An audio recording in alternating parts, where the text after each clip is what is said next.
بسم الله الرحمن الرحيم الحمد لله رب العالمين اللهم صل على محمد وعلى آل محمد كما صليت على إبراهيم وعلى آل إبراهيم إنك حميد مجيد اللهم بارك على محمد وعلى آل محمد كما باركت على إبراهيم وعلى آل إبراهيم إنك حميد مجيد أما بعد فإن خير الكلام كلام الله وخير السنن سنن محمد صلى الله عليه وسلم وشر الأمور محدثاتها وكل محدثة بدعة وكل بدعة ضلالة وكل ضلالة في النار. أعوذ بالله من الشيطان الرجيم. بسم الله الرحمن الرحيم. يا أيها الذين آمنوا اتقوا الله حق تقاته ولا تموتن إلا وأنتم مسلمون. اللهم انفعنا بما علمتنا وعلمنا ما ينفعنا وزدنا علما نافعا. ബഹുമാന്യരായ സഹോദരങ്ങളെ, സഹോദരിമാരെ, റഹ്മാനായ റബ്ബ് സുബ്ഹാനഹു വ തആലയുടെ നിയമ നിർദ്ദേശങ്ങൾ കഴിവിന്റെ പരമാവധി ജീവിതത്തിൽ പാലിക്കുവാൻ പരിശ്രമിച്ചുകൊണ്ട് മുത്തഖീങ്ങളായി ജീവിക്കണേ എന്ന് പ്രത്യേകമായി എന്നെയും നിങ്ങളെയും ഒക്കെ ശ്രദ്ധയിൽപ്പെടുത്തുകയാണ് റബ്ബ് സുബ്ഹാനഹു വ തആല നമുക്കെല്ലാം തൗഫീഖ് പ്രദാനം ചെയ്യുമാറാവട്ടെ. അല്ലാഹുവിന്റെ ദീനിന്റെ സേവന വഴിയിൽ ആത്മാർത്ഥമായി ഇഖ്ലാസോടെ ജീവിതാവസാനം വരെ ഖിദ്മ ചെയ്യാൻ റബ്ബ് സുബ്ഹാനഹു വ തആല നമുക്കെല്ലാം തൗഫീഖ് നൽകി അനുഗ്രഹിക്കുമാറാവട്ടെ. വിശ്വപ്രസിദ്ധമായ അൽ ഉസൂലു സലാസ എന്ന കിതാബ് അടിസ്ഥാനമാക്കിയുള്ള ഒരു വൈജ്ഞാനിക ദൗറ ഇൽമിയയിലാണ് നാം ഉള്ളത്. അഹ്ലുസുന്നയുടെ അടിസ്ഥാന തത്വങ്ങൾ, വിശ്വാസകാര്യങ്ങളുടെ ഏറ്റവും ബേസിക്കായ കാര്യങ്ങൾ, ഒരു മനുഷ്യൻ അനിവാര്യമായും അറിയേണ്ടുന്ന ഫർള് ഐനായ കാര്യങ്ങളെ പ്രതിപാദിക്കുന്ന വളരെ ചെറിയ ഒരു കിതാബാണ് അൽ ഉസൂലു സലാസ എന്നത്. പേജുകൾ കുറവാണെങ്കിലും ആശയം കൊണ്ടത് ഏറെ വലിയതാണ്. ലോകത്തുടനീളം അത് പ്രചരിച്ചു. ലോകത്തെ ഏതാണ്ട് എല്ലാ ഭാഷയിലേക്കും അത് വിവർത്തനം ചെയ്യപ്പെട്ടു.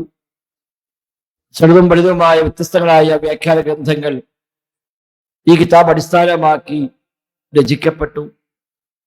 ധാരാളം ക്ലാസുകൾ, ആയിരക്കണക്കായ ക്ലാസുകൾ ഈ കിതാബ് അടിസ്ഥാനമാക്കി അതിനുശേഷം എല്ലാ കാലങ്ങളിലുമായി ലോകവ്യാപകമായി നടന്നുകൊണ്ടേയിരിക്കുന്നു.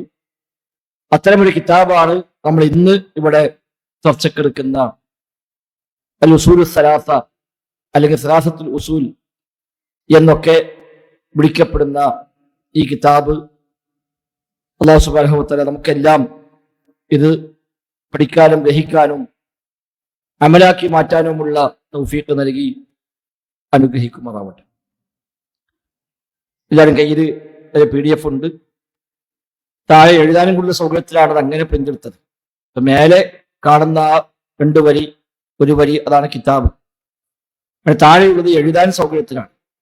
പറയുമ്പോൾ എന്തെങ്കിലുമൊക്കെ അനിവാര്യമായി തോന്നുമല്ലോ ഒക്കെ ഉണ്ടെങ്കിൽ അവിടെ നോട്ട് ചെയ്യാം.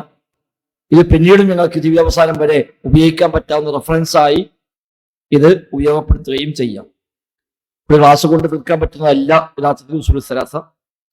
എന്നാലും നമ്മൾ പരിശ്രമിച്ച് നോക്കുക. ഏതായാലും പൂർത്തിയാവില്ല. ബാക്കി ഇൻഷാ നമുക്ക് മറ്റു ഡേറ്റ് കൂടി കണ്ട് 1, 2, 3 ക്ലാസ്, ശരിക്കും 3 ക്ലാസ്സാണ് സാധാരണ ഉസൂലു സലാസയുടെ ഒരു സിസ്റ്റം. ഏതാണെങ്കിലും നോക്കി 2 ക്ലാസ് ഉണ്ടെങ്കിലും 3 ക്ലാസ് കൊണ്ട് തീർക്കാൻ പറ്റും. നമുക്ക് ശ്രമിച്ചു നോക്കാം. ആയതായി റബ്ബ് നമ്മിൽ നിന്ന് ഖബൂലാക്കുമാറാവട്ടെ. കിതാബിന്റെ രചയിതാവ് നമുക്കെല്ലാം കേട്ടുപരിചയമുള്ള ദഅവത്തിന്റെ ഇമാം എന്ന് വിശേഷിപ്പിക്കപ്പെടുന്ന മുഹമ്മദ് അബ്ദുൽ വഹാബ് റഹിമഹുള്ളയാണ് ഈ കിതാബ് രചിച്ചതിന്റെ രചയിതാവ്. സൗദി അറേബ്യയിൽ റിയാദിന്റെ ഭാഗമായ നജ്ദ് ഉഴൈന പ്രദേശത്താണ് അദ്ദേഹം ഹിജ്റ 1115 ഷെയ്ഖ് റഹിമഹുള്ള ജനിച്ചത്. ഹിജ്റ വർഷം 1115 ഒരു വൈജ്ഞാനിക കുടുംബത്തിലാണ് അദ്ദേഹം ജനിക്കുന്നത്. പിതാവും സഹോദരന്മാരും എല്ലാം ദീന് പഠിച്ച ഇൽമുമായി ബന്ധപ്പെടുന്ന ഒരു കുടുംബത്തിലാണ് അദ്ദേഹം ജനിക്കുന്നത്. ചെറിയ പ്രായം മുതൽ തന്നെ വലിയ ബുദ്ധിശക്തിയും പഠിക്കാനുള്ള കഴിവുമെല്ലാം അദ്ദേഹത്തിന് പ്രകടമാവുകയും അങ്ങനെ ഒരു 8 വയസ്സിന് 9 വയസ്സ് പ്രായമാകുമ്പോഴേക്കും വിശുദ്ധ ഖുർആൻ പൂർണ്ണമായും ഹിഫ്ലാക്കുകയും ചെയ്ത മഹാപണ്ഡിതരാണ് മുഹമ്മദ് അബ്ദുൽ വഹാബ് റഹിമഹുല്ലാ. 10 വയസ്സിന് മുമ്പ് ഖുർആൻ പരിപൂർണമായും അദ്ദേഹം ഹിഫ്ലാക്കിയിട്ടുണ്ട്. അതേ പുറമെ കൊച്ചു കൊച്ചു കിതാബുകൾ, ഇതുപോലെയൊക്കെയുള്ള അഖീദയിലും ഫിഖിലും ഒക്കെയുള്ള കൃതികൾ, മത്തനുകൾ എന്ന് പറയും, മുത്തൂൻ എന്ന് പറയും. മത്തനുകൾ അദ്ദേഹം ഒരുപാട് ഹിഫ്ലാക്കിയ മനുഷ്യരാണ്. നമ്മുടെ നാട്ടിൽ പൊതുവെ ഇല്ലാത്തൊരു ശൈലിയാണ് ഹിഫ്ലുൽ മുത്തൂൻ എന്നത്. ഹിഫ്ലുൽ ഖുർആൻ തന്നെ നമ്മുടെ നാട്ടിൽ അടുത്താണ് വ്യാപകമായതിന് സാഹചര്യം ഉണ്ടായി വന്നത്. എന്നാൽ ലോകവ്യാപകമായി ഏത് കാലഘട്ടത്തിലും ആദ്യകാലം മുതൽ ഇതുവരെയും ദീന് പഠിക്കുന്ന വിദ്യാർത്ഥികൾ പൊതുവെ അവലംബിക്കാറുള്ളത് പലപ്പോഴും ഹിഫ്ലിനെയാണ്. എഴുതി വെക്കുക എന്നുള്ളത് പിന്നീട് വന്നതാണ്. ആദ്യകാലത്ത് ഹിഫ്ലാണ്. സ്വഹാബത്തൊക്കെ ഹിഫ്ലാക്കിയവരാണ്, താബിഈങ്ങൾ ഹിഫ്ലാക്കിയവരാണ്, തമിഴ് താബികൾ ഹിഫ്ലാക്കിയവരാണ്, 4 മദ്ഹബിന് ഇമാമുമാരൊക്കെ ഹിഫ്ലിന് പ്രാമുഖ്യം നൽകിയവരാണ്. എന്ന് മാത്രമല്ല അവരൊക്കെ ഒരു വേള എഴുത്തിനെ പൊതുവെ പ്രോത്സാഹിപ്പിച്ചിട്ടില്ല. കേൾക്കുന്നതെല്ലാം കാണാതെ പഠിക്കുക എന്നതായിരുന്നു അവരുടെയൊക്കെ ശൈലി. പിന്നെ അതിൽ ഒരു ദുർബലത അനുഭവപ്പെടുകയും ആളുകൾക്ക് വ്യത്യസ്തമായ ശുഗലുകൾ ഉണ്ടായവരൊക്കെ ചെയ്തപ്പോഴാണ് പിന്നെ എഴുത്തിലേക്ക് അവരൊക്കെ മനസ്സോടെ സമ്മതം കൊടുത്തതൊക്കെ എന്ന് കാണാൻ കഴിയും. എന്നാലും ഈ കൊച്ചു കൃതികൾ, മത്തനുകൾ എന്ന് പറയുന്നത് വലിയ ആശയങ്ങളെ ചെറിയ പദങ്ങളിലാക്കി ക്രോഡീകരിച്ച കൊച്ചു കൃതികളുടെ അടിസ്ഥാന മൂല ഗ്രന്ഥങ്ങൾ മുത്തൂൻ, ഈ മത്തനുകൾ എന്ന് പറയുക. ആ മത്തന്റെ ഓരോ വാക്കിലും ഒരുപാട് ആശയങ്ങൾ ഉണ്ടാവും. അത്തരം മത്തനുകളെ ഹിഫ്ലാക്കുക എന്നുള്ളത് ദീന് പഠിക്കുമ്പോൾ ഒരു അടിസ്ഥാന ഭാഗമാണ്. അത് വിദ്യാർത്ഥികളോട് പൊതുവെ പ്രേരിപ്പിക്കുന്ന കാര്യമാണ്. മൻ ഹഫിദൽ മുത്തൂൻ നാദൽ ഫുനൂൻ എന്നാണ് പറയുക. മത്തനുകളെല്ലാം ഒരാൾ ഹിഫ്ലാക്കുന്നുവെങ്കിൽ അവിടെ എല്ലാ ഫന്നുകളും നേടാൻ കഴിയുന്ന എല്ലാ വിജ്ഞാന ശാഖകളും നേടാൻ കഴിയും. മത്തന് ഹിഫ്ലാക്കിയാൽ പിന്നെ അത് കിതാബ് ആവശ്യമില്ല. അത് ഏത് സമയത്തും അത് എപ്പോൾ ആവശ്യമുണ്ടെങ്കിലും അത് മനസ്സിലെടുക്കാൻ കഴിയും. അവിടെ ഹിഫ്ലാക്കുക എന്നത് പ്രധാനമാണ്. ഇമാം ഷാഫി റഹിമഹുല്ലാഹ് 10-ാം വയസ്സിൽ ഇമാം മാലിക്കിനെ മുവത്ത ഹിഫ്ലാക്കിയ മനുഷ്യനാണ്. 10 വയസ്സ് പ്രായമാകുമ്പോൾ ഇമാം മാലിക്കിനെ മുവത്ത എന്ന കിതാബ് ഇമാം ഷാഫി ഹിഫ്ലാക്കി. 13-ാമത്തെ വയസ്സിൽ അൽ മബ്സൂത്ത് എന്ന ഫിഖഹിന്റെ കിതാബ് അദ്ദേഹം ഹിഫ്ലാക്കിയിട്ടുണ്ട്. അതൊക്കെ കുറഞ്ഞ ദിവസം കൊണ്ട്. മുവത്ത അദ്ദേഹം ഹിഫ്ലാക്കിയത് 9 രാത്രി കൊണ്ടാണ്. മബ്സൂത്ത് അദ്ദേഹം ഹിഫ്ലാക്കിയത് 1 രാത്രി കൊണ്ടാണ്. ഇശാക്കേശന് സുബിയാകുമ്പോഴേക്ക് ആ കിതാബ് കംപ്ലീറ്റ് ഹിഫ്ലാക്കി കഴിഞ്ഞു എന്നാണ് ഇമാം ഷാഫിയെ കുറിച്ച് പറയാറുള്ളത്. അവരൊക്കെ അങ്ങനെ കേൾക്കുന്നതെല്ലാം ഹിഫ്ലാക്കുന്ന പ്രകൃതം അവർക്കൊക്കെ ഉണ്ടായിരുന്നു. ആ ഹിഫ്ലിൽ അറിയപ്പെട്ട വലിയ അഗ്രഗണ്യരായ പണ്ഡിതന്മാർ ലോകത്ത് കഴിഞ്ഞു പോയിട്ടുണ്ട്. അത് അല്ല നമ്മുടെ വിഷയം. ഏതായിരുന്നാലും ഷെയ്ഖ് മുഹമ്മദ് അബ്ദുൽ വഹാബ് റഹിമഹുല്ലാഹ് നല്ല ഒരു ഹിഫ്ലിന്റെ കപ്പാസിറ്റിയുള്ള, ഓർമ്മശക്തിയുള്ള ആളായിരുന്നു. ചെറിയ പ്രായം മുതൽ തന്നെ 10 വയസ്സിന് മുമ്പ് വിശുദ്ധ ഖുർആൻ ഹിഫ്ലാക്കി. അതിനുശേഷം അദ്ദേഹം മത്തനുകൾ പലതും അദ്ദേഹം കാണാതെ പഠിച്ചു. ഫിഖ്ഹിലൊക്കെ വലിയ പ്രാവീണ്യം അദ്ദേഹം നേടി. പിന്നീട് ദഅ്വാ രംഗത്ത് അദ്ദേഹം ഇറങ്ങി. ഷെയ്ഖുൽ ഇസ്ലാം ഇബ്നു തൈമിയ്യ റഹിമഹുള്ളയുടെയും ഇബ്നു ഖയ്യിം റഹിമഹുള്ളയുടെയും ഒക്കെ ഗ്രന്ഥങ്ങൾ വായിക്കുകയും അതിൽ നിന്ന് അദ്ദേഹത്തിന് ഒരു മാറ്റമുണ്ടാവുകയും അങ്ങനെ ശരിയായ അറിവിന്റെ സ്രോതസ്സുകൾ അദ്ദേഹം തിരിച്ചറിയുകയും കൂടുതൽ ആ രംഗത്തേക്ക്, കിതാബിലേക്ക്, സുന്നത്തിലേക്ക് അദ്ദേഹം ഇറങ്ങി അതിൽ അവഗാഹം നേടുകയും അങ്ങനെ അദ്ദേഹം ദഅ്വാ രംഗത്ത് ഇറങ്ങുകയുമാണ് ചെയ്തത്. അതിനുശേഷം അദ്ദേഹം ശക്തമായ ദഅ്വത്തുമായി ആ നാടുകളിൽ ഇറങ്ങി പുറപ്പെട്ടു. 1206 തന്റെ 91-ാമത്തെ വയസ്സിലാണ് അദ്ദേഹം വഫാത്താകുന്നത്. അതുവരെയും അതിശക്തമായ ദഅ്വാ പ്രവർത്തനങ്ങൾ, ഗ്രന്ഥരചന നിർവഹിച്ചു. മറുഭാഗത്ത് അദ്ദേഹത്തിന്റെ നസീഹത്തുകൾ, ഉപദേശങ്ങൾ, ക്ലാസുകൾ, അതേപോലെ പ്രഭാഷണങ്ങൾ, ഓരോ വ്യക്തിയും ചെന്ന് കണ്ട് അവരോട് തൗഹീദ് പറയുന്ന ശൈലികൾ, അങ്ങനെ ജീവിതം തന്നെ ദഅ്വത്ത് കൊണ്ട് സമ്പന്നമാക്കിയ ഇമാമുദ്ദഅ്വ എന്ന് പിൽക്കാലത്ത് വിളിക്കപ്പെട്ട മഹാപണ്ഡിതരാണ് മുഹമ്മദ് അബ്ദുൽ വഹാബ് റഹിമഹുല്ലാഹ്. ഒരുപാട് കൃതികൾ അദ്ദേഹത്തിനുണ്ട്. അധികവും തൗഹീദുമായി ബന്ധപ്പെട്ടാണ് അദ്ദേഹം എഴുതിയ ഗ്രന്ഥങ്ങൾ പലതും. എന്നാൽ അദ്ദേഹം ഫിഖ്, അതേപോലെ തസ്കിയത്ത്, ആ രംഗത്തൊക്കെ അദ്ദേഹത്തിന് ചില കൃതികൾ, ചില വിഷയത്തിൽ മാത്രമായുള്ള കൊച്ചു റിസാലകൾ എല്ലാം അദ്ദേഹത്തിനുണ്ട്. ഇതിലെ ഫത്വകൾ ധാരാളമായി ലഭ്യമാണ്. ഇന്നതെല്ലാം ക്രോഡീകരിച്ച് ഒന്നിച്ച് ഷെയ്ഖിന്റെ രചനകളും അദ്ദേഹത്തിന്റെ റിസാലകളും അദ്ദേഹത്തിന്റെ ഫത്വകളും എല്ലാം ക്രോഡീകരിച്ചുകൊണ്ടും നമുക്കിന്ന് ലഭ്യമാണ്. അദ്ദേഹത്തിന്റെ കിതാബുകളിൽ പ്രധാനപ്പെട്ട കിതാബാണ് അൽ ഉസൂലു സലാസ എന്ന് വിളിക്കപ്പെടുന്ന ഈ ഒരു ഗ്രന്ഥം. 3 അടിസ്ഥാന തത്വങ്ങൾ അദ്ദേഹം പഠിപ്പിക്കുന്നത്. ഒരു വിശ്വാസി ഫർള് ഐനായി അറിയേണ്ടുന്ന, നിർബന്ധമായും അറിയേണ്ടുന്ന അടിസ്ഥാനങ്ങളെ പ്രതിപാദിക്കാൻ ഏത് സാധാരണക്കാർക്കും പ്രാപ്യമാകാൻ വേണ്ടി അദ്ദേഹം എഴുതിയ കിതാബാണ് അൽ ഉസൂലുസ് സലാസ. അതുപോലെ മറ്റൊരു കിതാബാണ് അദ്ദേഹത്തിന്റെ കിതാബ് തൗഹീദ്. തൗഹീദ് ഉലൂഹിയക്ക് കൂടുതൽ പ്രാമുഖ്യം നൽകിക്കൊണ്ട് ശിർക്കിനെതിരെ, അതേപോലെ തൗഹീദിന്റെ വിശദാംശങ്ങളെ പഠിപ്പിക്കുവാൻ വേണ്ടി അദ്ദേഹം രചിച്ച ഗ്രന്ഥമാണ് കിതാബ് തൗഹീദ്. അല്പം ബൃഹത്തായ കിതാബാണ് കിതാബ് തൗഹീദ് എന്ന പേരിൽ. ഏകദേശം 100-ലേറെ വ്യാഖ്യാനങ്ങൾ കിതാബ് തൗഹീദിൽ രചിക്കപ്പെട്ടിട്ടുണ്ട്. ലോകത്തെ ഏതാണ്ട് എല്ലാ ഭാഷയിലേക്കും കിതാബ് തൗഹീദും വിവർത്തനം ചെയ്യപ്പെട്ടിട്ടുണ്ട്. ഷെയ്ഖിന്റെ പ്രത്യേകത, അദ്ദേഹത്തിന്റെ കിതാബുകൾക്കെല്ലാം ഒരു സ്വീകാര്യത നമ്മൾ പൊതുവെ പ്രത്യക്ഷത്തിൽ കാണുന്നു. ലോകവ്യാപകമായി അത് പഠിക്കുന്നു, പഠിപ്പിക്കപ്പെടുന്നു. ധാരാളം ആളുകൾ ഇഫ്ലാക്കുന്നു, അതിൽ വ്യാഖ്യാനങ്ങൾ ഉണ്ടാകുന്നു, പരിഭാഷകൾ ഇറങ്ങുന്നു. ഇങ്ങനെ ലോകത്ത് മൊത്തം ഒരു സ്വീകാര്യത ഷെയ്ഖിന്റെ കിതാബുകൾക്ക് പൊതുവെ നമ്മൾ കാണുന്നുണ്ട്. അത് കബൂലിയത്തിന്റെ പഠിച്ച റബ്ബ് കബൂലാക്കി എന്നതിന്റെ പ്രത്യക്ഷമായ ലക്ഷണമായി പൊതുവെ ചൂണ്ടിക്കാണിക്കാറുണ്ട്. വ്യക്തികൾക്കാണെങ്കിലും സ്ഥാപനങ്ങൾക്കാണെങ്കിലും അതേപോലെ കൂട്ടായ്മകൾക്കാണെങ്കിലും കിതാബുകൾക്കാണെങ്കിലും ഒക്കെ പഠിച്ച റബ്ബിന്റെ ഒരു കബൂലിയത്ത് കിട്ടിയതിന് തെളിവായി പൊതുവെ പ്രത്യക്ഷത്തിൽ കാണുന്ന ഒരു അടയാളമാണ്. ആളുകൾക്കിടയിൽ അത് വലിയ പ്രചാരം കിട്ടുക, ആളതിനെ ഏറ്റെടുക്കുക, അതൊക്കെ ഇഖ്ലാസിന്റെ നെയ്യത്തിന്റെ ഒക്കെ ഒരു പ്രതിഫലനമായി പൊതുവെ ചൂണ്ടിക്കാണിക്കപ്പെടാറുണ്ട്. ബാക്കി അല്ലാഹു അഅലം. അതുപോലെ അദ്ദേഹത്തിന്റെ മറ്റു ഗ്രന്ഥങ്ങൾ കശ്ഫ് ശുബ്ഹാത്ത് പോലെയുള്ള ഈ തൗഹീദുൽ ഉലൂഹിയത്തിൽ തന്നെ കൊണ്ടുവരുന്ന ശിർക്കിന്റെ ആളുകൾ കൊണ്ടുവരുന്ന എല്ലാ ആശയക്കുഴപ്പങ്ങൾക്കും അവിടെ തെറ്റിദ്ധാരണക്കും എല്ലാം മറുപടി പറഞ്ഞുകൊണ്ട് അദ്ദേഹം എഴുതിയ ഗ്രന്ഥമാണ് കശ്ഫ് ശുബ്ഹാത്ത്. അതുപോലെയുള്ള വ്യത്യസ്തമായ ഗ്രന്ഥങ്ങൾ അദ്ദേഹത്തിനുണ്ട്. തസ്കീത്തുമായി ബന്ധപ്പെട്ട അദ്ദേഹം എഴുതിയ കിതാബാണ് അൽ കബായിർ, വൻപാപങ്ങൾ. ജീവിതത്തിൽ വന്നു പോകാവുന്ന വലിയ വലിയ പാപങ്ങളെ പറ്റി താക്കീത് ചെയ്യുവാനായി അദ്ദേഹം എഴുതിയ ഗ്രന്ഥമാണ് അൽ കബായിർ എന്നുള്ളത്. ഏതായാലും നമ്മുടെ മുമ്പിലുള്ള കിതാബ് സലാസത്തുൽ ഉസൂൽ അല്ലെങ്കിൽ അൽ ഉസൂലുസ് സലാസ എന്ന് വിളിക്കപ്പെടുന്ന ഗ്രന്ഥമാണ്. കിതാബിലേക്ക് പ്രവേശിക്കാം നമുക്ക്. ബിസ്മില്ലാഹിർ റഹ്മാനിർ റഹീം.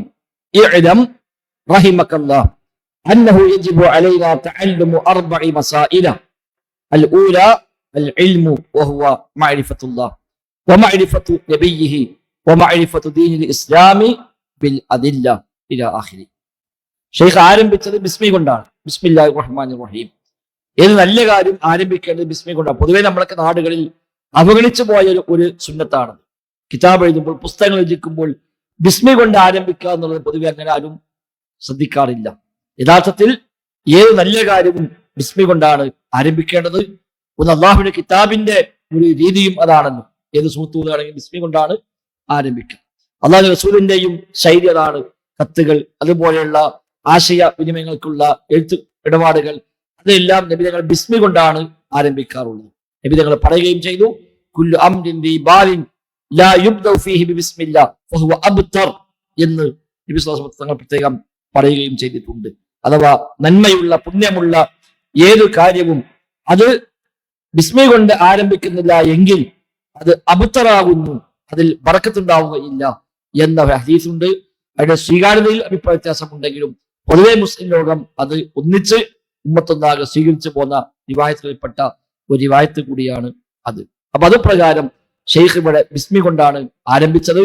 അതും കിതാബുകൾക്ക് ഒരു ബറക്കത്ത് കിട്ടാനുള്ള കാരണമാണ്. ബിസ്മി കൊണ്ട് ആരംഭിച്ചില്ലെങ്കിൽ ബറക്കത്തില്ല എന്ന് പറയുമ്പോൾ ബിസ്മി കൊണ്ട് ആരംഭിച്ചാൽ അത് ബറക്കത്തിന് കാരണമായി മാറും എന്നാണല്ലോ മറുവശം. ഒരു കിതാബുകൾ ആരംഭിക്കുമ്പോൾ ബിസ്മി കൊണ്ട് ആരംഭിച്ചു എന്ന് പറഞ്ഞാൽ അത് ഒരു ബറക്കത്ത് കിട്ടാനുള്ള നിമിത്തമാണ് എന്ന് നമുക്കതെന്നാലും മനസ്സിലാക്കാം. ഇഅ്ലം റഹിമകല്ലാഹ്. കിതാബ് ആരംഭിച്ചത് ഇഅ്ലം, നീ അറിയണം. ഒരു കിതാബാണെങ്കിലും വായിക്കുന്ന ആളോട് ഷെയ്ഖ് നേർക്ക് നേരെ അഭിസംബോധന ചെയ്യുന്ന ശൈലിയാണ് അദ്ദേഹം കിതാബിൽ പലപ്പോഴും സ്വീകരിക്കാറുള്ളത്. ഷെയ്ഖിന്റെ കിതാബുകളെല്ലാം പ്രത്യേകത അദ്ദേഹത്തിന്റെ വക അധികമൊന്നും ഉണ്ടാവുകയില്ല. ചെറിയ ചെറിയ ചെറിയ പോയിന്റ്സ് മാത്രം പറഞ്ഞ് ബാക്കിയെല്ലാം അതിന് ആയത്തും ഹദീസും തെളിവായി കൊടുക്കുന്ന ശൈലിയാണ് അദ്ദേഹത്തിന്റെ ഒട്ടുമിക്ക കൃതികളിലും ഉണ്ടാവുക. തന്റെ വക കുറെ നീട്ടിപ്പെടുത്തി പറയുന്ന ശൈലിയില്ല. ഒന്നോ രണ്ടോ വാചകം പറയും, എന്നിട്ട് ഇതിങ്ങനെയാണ് തെളിവില ഈ ആയത്ത്, ഈ ഹദീസ് എന്ന് പറഞ്ഞ ആയത്തും ഹദീസും വെച്ച് തെളിവ് പഠിപ്പിക്കുന്ന ശൈലിയാണ് അദ്ദേഹത്തിന്റെ എല്ലാ കിതാബും നമുക്ക് കാണാൻ കഴിയുക. അതേപോലെ ഒരു അഭിസംബോധന ശൈലി, ഒരു എഴുതി പോകുന്നതിനപ്പുറത്ത് ഇത് ഏത് കാലത്തും വായിക്കുന്ന ഒരാളെ മുമ്പിൽ മനസ്സിൽ കണ്ടുകൊണ്ട് അവരോട് അഭിസംബോധന ചെയ്യുന്ന ശൈലിയാണ് പലപ്പോഴും സ്വീകരിക്കുക. അല്ലെങ്കിൽ ചോദ്യോത്തര ശൈലിയാണ്. ഇങ്ങനെ ചോദിക്കപ്പെട്ടാൽ നീ ഇങ്ങനെ പറഞ്ഞോ, അങ്ങനെ പറഞ്ഞാൽ നീ ഇങ്ങനെ പറഞ്ഞോ എന്ന് പറഞ്ഞ ശൈലിയാണ് പലപ്പോഴും അദ്ദേഹം സ്വീകരിക്കാവുന്നത്. ഇവിടെയും ആരംഭിച്ചത് ഇഅ്ലം, നീ അറിയണം എന്ന് പറഞ്ഞുകൊണ്ടാണ്. ഇഅ്ലം, നീ അറിയണം. അറിവ്, ഒരു കാര്യം കൃത്യമായി ഗ്രഹിക്കുന്നതിനാണ് അറിവ് എന്ന് പറയുക. ഇവിടെ കൽപ്പനാക്രിയ എഴുതാം അമ്രാണ്. അമ്ര പൊതുവെ വുജൂബിനെയാണ് അറിയിക്കുന്നത്. ഒരു അമ്ര ഉപയോഗിച്ചാൽ ആ കാര്യം വാജിബാണ് എന്നാണ് പൊതുവെ അറബി ഭാഷയുടെ അടിസ്ഥാന നിയമം. കൽപ്പനാക്രിയ അമ്ര ഫിഅല് എവിടെ ഉപയോഗിച്ചാലും അതിന് ഒന്നാമത്തെ അർത്ഥം അത് വുജൂബ്, നിർബന്ധം എന്ന അർത്ഥത്തെ കുറിക്കുന്നതാണ്. ഇനി നിർബന്ധം എന്ന അർത്ഥമല്ല സുന്നത്ത് എന്നോ അനുവദനീയമെന്നോ ആണ് എങ്കിൽ അത് അറിയിക്കുന്ന ഒരു സാഹചര്യ തെളിവ് അതിന്റെ കൂടെ ഉണ്ടാവും. ഇത് പൊതുവെ ഏത് ഭാഷയിൽ അങ്ങനെ തന്നെയാണ്. സാഹചര്യത്തിന് മനസ്സിലാവും അത് നിർബന്ധം എന്ന അർത്ഥമല്ല. മനസ്സിലായിട്ടില്ലെങ്കിൽ ഉദാഹരണം പറഞ്ഞാൽ ചില സ്ഥലത്ത് ഒരു ബിന്ന് വെച്ചിട്ട് അവിടെ എഴുതിക്കും ഇവിടെ തുപ്പുക, ഇവിടെ തുപ്പുക. ഇതിനർത്ഥം അവിടെ നിർബന്ധമായും തുപ്പണം എന്നാണോ? അല്ല. തുപ്പാനുണ്ടെങ്കിൽ ഇവിടെയാണ് തുപ്പേണ്ടത്. എന്നാ ചെരുപ്പ് അഴിച്ചു വെക്കുക എന്ന് പറഞ്ഞാലോ അവിടെ നിർബന്ധമായും ചെരുപ്പ് അഴിച്ചു വെക്കണം എന്നൊരു നിർദ്ദേശം അവിടെ ഉണ്ട്. മറ്റു നിർദ്ദേശമല്ല, മറ്റൊരു ചോയ്സാണ്. അവിടെ തുപ്പാനുണ്ടെങ്കിൽ ഇവിടെയാണ് അവൻ തുപ്പേണ്ടത്. ഒരേ പ്രയോഗമാണ്. എന്ന പോലെ അറബി ഭാഷയിൽ നീ ചെയ്യുക, നീ അറിയുക എന്ന പ്രയോഗം, കൽപ്പനാക്രിയയുടെ രൂപം അത് ഉപയോഗിച്ചാൽ ഒന്നാമത്തെ ഉദ്ദേശം അൽ അംറു യദുല്ലു അലൽ വുജൂബ്, അംറ് വുജൂബിനെയാണ് അറിയിക്കുന്നത്, നിർബന്ധമാണ് എന്ന അർത്ഥമാണ് ഇതിൽ നിന്ന് കിട്ടുക. അപ്പൊ ഖുർആനും ഹദീസിലും വന്ന ഒരുപാട് അംറുകളൊക്കെ അഖീമുസ്സലാ വആതുസ്സക്കാ, അതൊക്കെ അഖീമുസ്സലാ എന്നാൽ നിങ്ങൾ നിസ്കരിക്കുകയും, അപ്പൊ അർത്ഥം എന്താ? നിസ്കാരം നിർബന്ധമാണ്.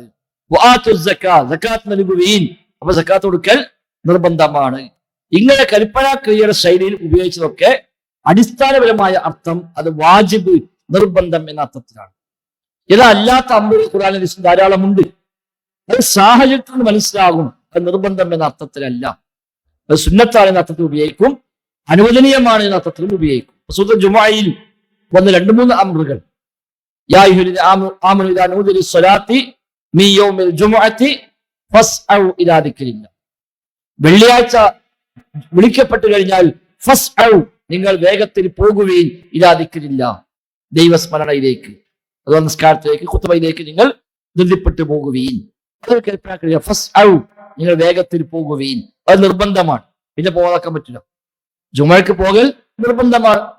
ഫൈദാ ഖുദിയത്തിസ് സ്വലാത്തു ഫന്തശിറൂ ഫിൽ അർദി, നിസ്കാരം നിർവഹിക്കപ്പെട്ടു കഴിഞ്ഞാൽ നിങ്ങൾ ഭൂമിയിൽ വ്യാപിക്കുകയും. അതും അമ്രാണ്. അതിനർത്ഥം ജുമുഅ കഴിഞ്ഞാൽ പിന്നെ പള്ളിയിലിരിക്കാൻ പാടില്ല എന്നാണോ? അല്ല. അപ്പൊ അവിടെ നിർബന്ധമല്ല, വുജൂബിനല്ല. പിന്നെ നിങ്ങൾക്ക് പുറത്തു പോകാം. അള്ളാഹിന്റെ ഫളൽ നിങ്ങൾ തേടുകയും, അതും നിർബന്ധമല്ല. ജുമുഅയ്ക്ക് ശേഷം കട തുറന്നേ പറ്റൂ, കച്ചവടത്തിന് പോയേ പറ്റൂ, ഓഫീസിൽ പോയേ പറ്റൂ, വബ്തഗൂ മിൻ ഫളലില്ലാഹ് എന്ന ആയത്തില്ലേ എന്ന് പറയാൻ പറ്റില്ല. അത് പോകാം എന്നാണ്. കാരണം അതിന് മുമ്പ് അല്ലാഹ് പറഞ്ഞു നിങ്ങൾ ബാങ്ക് വിളിച്ച പള്ളിക്ക് പോകണമെന്ന് പറഞ്ഞപ്പോൾ ഉടനെ പറഞ്ഞു വദറുൽ ബൈഅ, കച്ചവടം നിങ്ങൾ ഒഴിവാക്കണം. അപ്പൊ അവിടെ ഒഴിവാക്കണം എന്ന് പറഞ്ഞു. പിന്നെയാണ് ശേഷം പറഞ്ഞു നിങ്ങൾ ഇനി അള്ളാഹിന്റെ ഫളല് റിസ്ക് നിങ്ങൾ തേടിക്കൊള്ളുക. അപ്പൊ ആ ഒഴിവാക്കിയത് വീണ്ടും നിങ്ങൾക്ക് ആരംഭിക്കാം, ഇനി കുഴപ്പമില്ല എന്ന അർത്ഥമാണ് അവിടെ. അപ്പൊ ഇതിന് മുമ്പ് കച്ചവടം നിർബന്ധമാണോ? അല്ല. എങ്കിൽ ശേഷം കച്ചവടം നിർബന്ധമല്ല. അപ്പൊ അമ്ര ഫിഅൽ ഉപയോഗിച്ചാൽ, കൽപ്പന ഉപയോഗിച്ചാൽ അടിസ്ഥാന അർത്ഥം അത് വാജിബാണ്, നിർബന്ധമാണ് എന്നാണ്. വാജിബ് അല്ല എന്ന് പറയണമെങ്കിൽ മറ്റു ചില സാഹചര്യ തെളിവുകൾ അതിൽ ഉണ്ടാകും. അത് വെച്ചുകൊണ്ട് അത് നിർബന്ധമല്ല എന്ന് പറയുകയുള്ളൂ. ഏതായിരുന്നാലും ഇവിടെ ഷെയ്ഖ് ഉപയോഗിച്ച ഇൽം എന്ന പദം വുജൂബിനെ കുറിക്കുന്ന പ്രയോഗം തന്നെയാണ്. നീ അറിയണം, ഇൽം, നീ അറിയണം എന്നാണ്. അപ്പൊ അറിയൽ നിർബന്ധമാണ്. ഇൽമ് 2 തരം ഇൽമാണ്. ഒന്ന് നിർബന്ധമായും ഓരോരുത്തരും അറിയേണ്ട ഇൽമ്, ഫർള് ഐനായത്, അറിയാതിരിക്കാൻ ന്യായവുമില്ല, അറിഞ്ഞേ പറ്റൂ. അതാണ് ഫർള് ഐനായ ഇൽമ്. 5 നിസ്കാരം പോലെ, റമദാൻ നോമ്പ് പോലെ നിർബന്ധമായും എല്ലാ മുഅ്മിനീങ്ങളും അറിയേണ്ടുന്ന ഇൽമുകൾ, അതാണ് ഫർള് ഐനായ ഇൽമ്. 2 ഫർള് കിഫായായ ഇൽമുണ്ട്, എല്ലാവരും അറിയേണ്ടതില്ല എന്ന് അറിയുന്നവർ സമൂഹത്തിൽ ഉണ്ടാകണം. ഒരാൾ മരിച്ചു, അയാളുടെ സമ്പത്ത് എങ്ങനെ ഓഹരി വെക്കുക, ഇതിപ്പോ എല്ലാവരും പഠിക്കുന്ന നിർബന്ധമൊന്നുമില്ല. പക്ഷെ അത് പഠിച്ച ആരെങ്കിലുമൊക്കെ ഉണ്ടാകണം. നമുക്ക് സംശയം വരുമ്പോൾ അവരിലേക്ക് മടങ്ങാം, ഇവിടെ ചോദിക്കാം. കച്ചവടത്തിന്റെ വിധിവിലക്കുകൾ, അത് എല്ലാ നിയമങ്ങളും നമ്മൾ അറിഞ്ഞോളണമെന്നില്ല. അത് അറിയുന്നവർ നാട്ടിൽ ഉണ്ടാകണം. അതില്ലെങ്കിലോ ഉമ്മത്ത് മൊത്തം കുറ്റക്കാരാവും. അതുകൊണ്ടാണ് അത്തരം ആളുകൾ ഉണ്ടാക്കാനുള്ള സംവിധാനങ്ങൾ, ദീനീ പഠന സംരംഭങ്ങൾ, ഇത്തരം ദൗറകൾ, അതേപോലെ ജാമ്യകൾ, മദ്രസകൾ, ഇങ്ങനെയൊക്കെയുള്ള മതപഠന സംരംഭങ്ങൾ, ഇതിലൊക്കെ നമ്മളെല്ലാവരും സമ്പത്തും അതേപോലെ സമയവും ഊർജവും ഒക്കെ ചെലവഴിക്കുന്നതാണ്. ഇത് സാമൂഹ്യ ബാധ്യതയാണ്. കുറച്ചാളുകൾ മാറി നിൽക്കുന്നതായിക്കോട്ടെ, അവർക്ക് വേണ്ട ഭക്ഷണം നമുക്ക് കൊടുക്കാം, അവർക്ക് വേണ്ട സൗകര്യങ്ങൾ ചെയ്തു കൊടുക്കാം, ബിൽഡിംഗ് നമുക്ക് ഉണ്ടാക്കി കൊടുക്കാം, അവരെ മാറി നിന്ന് പഠിച്ചോട്ടെ. അത് ഒന്നിച്ചു കൂടി ആ ദൗത്യം നിർവഹിക്കുകയാണ് ചെയ്യുന്നത്. അപ്പൊ അത്തരം ഇൽമുകളുണ്ട്, അത് ഫർള് കിഫായ ഇൽമാണ്. എന്നാൽ ഇവിടെ അതല്ല, ഇവിടെ ഏഴിലം നീ അറിയണം എന്ന് പറഞ്ഞുകൊണ്ടാണ് നമ്മൾ കൊടുക്കുന്നത്. അപ്പൊ നമ്മളൊക്കെ അറിയൽ നിർബന്ധമായ കാര്യമാണ് ശൈഖ് ശേഷം പറയാൻ പോകുന്നത്. റഹിമക്കല്ലാഹ്, അള്ളാഹു നിനക്ക് റഹ്മത്ത് ചൊരിയട്ടെ. അത് ഇടയ്ക്ക് പറഞ്ഞാണ്, കാര്യം പറഞ്ഞതിന് മുമ്പ് ഈ ഇലം എന്ന് പറഞ്ഞിട്ട് ശേഷം ഈ വിഷയം പറയാൻ പോകുള്ളൂ. അതിന് ഇടയ്ക്ക് കേട്ട് അദ്ദേഹം നമുക്ക് വേണ്ടി പ്രാർത്ഥിക്കുന്നു, റഹിമക്കല്ലാഹ്, നിനക്ക് അല്ലാഹു റഹ്മത്ത് ചൊരിയട്ടെ. അപ്പൊ നമുക്കെല്ലാം വേണ്ടി ശൈഖിന്റെ ദുആയാണ്. അതൊക്കെ ഒരു മനസ്സിന്റെ ഒരു വിശാല നസീഹത്വമാണ് നമ്മൾ കാണുന്നത്. ഒരു കിതാബ് എഴുതുമ്പോൾ ഈ കിതാബ് ഖിയാമത്ത് വരെ ആരൊക്കെ വായിക്കുമോ അവർക്ക് വേണ്ടി എല്ലാം പ്രാർത്ഥിക്കുക എന്നുള്ളത് വലിയ മനസ്സെന്നെ ഉണ്ടാവുള്ളൂ. അത്ര വലിയ ഹൃദയ വിശാല, അത്ര വലിയ നസീഹത്ത് ഉമ്മത്തിലുള്ള ആളുകൾക്കാണ് അങ്ങനെ ചെയ്യാൻ കഴിയുക. അപ്പൊ നമുക്ക് വേണ്ടി അദ്ദേഹം ദുആ ചെയ്തു, നമ്മൾ കബൂലാക്കുമാറാവട്ടെ. യഅലം റഹിമക്കല്ലാഹ്, അല്ലാഹു നിനക്ക് റഹ്മത്ത് ചൊരിയട്ടെ. നീ അറിയണം, എന്തറിയണം? അന്നഹു യജിബു അലൈനാ തഅല്ലുമു അർബഇ മസായില. തഅല്ലുമു എന്നാണ് കിതാബിൽ തഅല്ലമു എന്നായിക്കുണ്ടാവും, ലാമിന് ഫതഹയ്ക്കും, അത് ദമ്മാണ്. തഅല്ലുമു അർബഇ മസായില, അന്നഹു തീർച്ചയായും കാര്യം, യജിബു അലൈനാ നമുക്ക് വാജിബാണ്, നിർബന്ധമാണ്, തഅല്ലുമു അർബഇ മസായില 4 മസ്അലകൾ അറിയൽ നമുക്ക് നിർബന്ധമാണ്. ദീനെല്ലാം ഉൾക്കൊള്ളുന്ന അടിസ്ഥാനമാണ് ഈ 4 മസ്അല. അതിലെല്ലാം പെട്ടു. ഇസ്ലാമിന്റെ മൊത്തം അധ്യാപനം പെട്ട 4 മസ്അലകൾ. ഇത് അറിയൽ നമ്മുടെ മേൽ നിർബന്ധമാകുന്നു. അപ്പൊ അതുവരെ പറഞ്ഞ നിനക്ക് ഇതാണ്. ഇവിടെ പറഞ്ഞപ്പോഴോ നിനക്ക് നിർബന്ധമല്ല പറഞ്ഞത്, നേരെ മറിച്ച് യജിബു അലൈന നമ്മുടെ മേൽ നിർബന്ധമാണ്. അപ്പൊ ശൈഖ് നിർബന്ധമാണ്, നമുക്ക് എല്ലാവർക്കും നിർബന്ധമാണ്, മൊത്തം മുസ്ലിമീങ്ങൾക്ക് നിർബന്ധമായ കാര്യമാണ്. തഅല്ലുമു അർബഇ മസായില 4 മസ്അലകളെ അറിയൽ, പഠിക്കൽ, തഅല്ലുമു പഠിക്കൽ, അറിയൽ നിർബന്ധമാകുന്നു. അൽ ഊല ഒന്നാമത്തെ മസ്അല അൽ ഇൽമു അറിവാണ്. ഒന്ന് ഇൽമ്, അത് നിർബന്ധമാണ്. നേരത്തെ പറഞ്ഞു എല്ലാ ഇൽമും നിർബന്ധമല്ല, എന്നാൽ നിർബന്ധമായി അറിയേണ്ട ഇൽമുണ്ട്, ഫർള് കിഫായായ ഇൽമുമുണ്ട്. അപ്പൊ 4 മസ്അലകൾ നിർബന്ധം. ഒന്ന് അറിവാണ്. വഹുവ അറിവ് എന്ന് പറഞ്ഞാൽ പല അറിവുണ്ടാവും. കണക്ക് അറിവാണ്, ഇംഗ്ലീഷ് വേറെ അറിവാണ്, അതേപോലെ ചികിത്സ മറ്റൊരു അറിവാണ്. ഇങ്ങനെ വ്യത്യസ്തമായ അറിവുകളുണ്ട്. ഏത് അറിവാണ് നമുക്ക് ഇങ്ങനെ ശർഈയായി മതപരമായി നിർബന്ധമുള്ള അറിവ് ഏതാണ്? അത് വഹുവ മഅരിഫത്തുല്ലാഹി തആല വ മഅരിഫത്തു നബിയിഹി വ മഅരിഫത്തു ദീനിൽ ഇസ്ലാമി ബിൽ അദില്ല. നിർബന്ധമായും അറിയേണ്ടുന്ന അറിവ് എന്ന് പറഞ്ഞാൽ അത് വഹുവ അത് മഅരിഫത്തുല്ലാഹ് അല്ലാഹുവിനെ പറ്റിയുള്ള അറിവാണ്, അല്ലാഹുവിനെ അറിയുക. വ മഅരിഫത്തു നബിയിഹി അല്ലാഹുവിന്റെ നബിയെ അറിയുക. വ മഅരിഫത്തു ദീനിൽ ഇസ്ലാം ഇസ്ലാം ദീനിനെയും അറിയുക. എങ്ങനെ അറിയുക? ബിൽ അദില്ലതി ദലീലോട് കൂടി അറിയുക, തെളിവടക്കം അറിയുക. വെറുതെ കേട്ട് അറിഞ്ഞാൽ പോരാ, കേവലം തഖ്ലീദ് പോരാ, അന്ധമായി അങ്ങനെ വിശ്വസിച്ചു പോയാൽ പോരാ.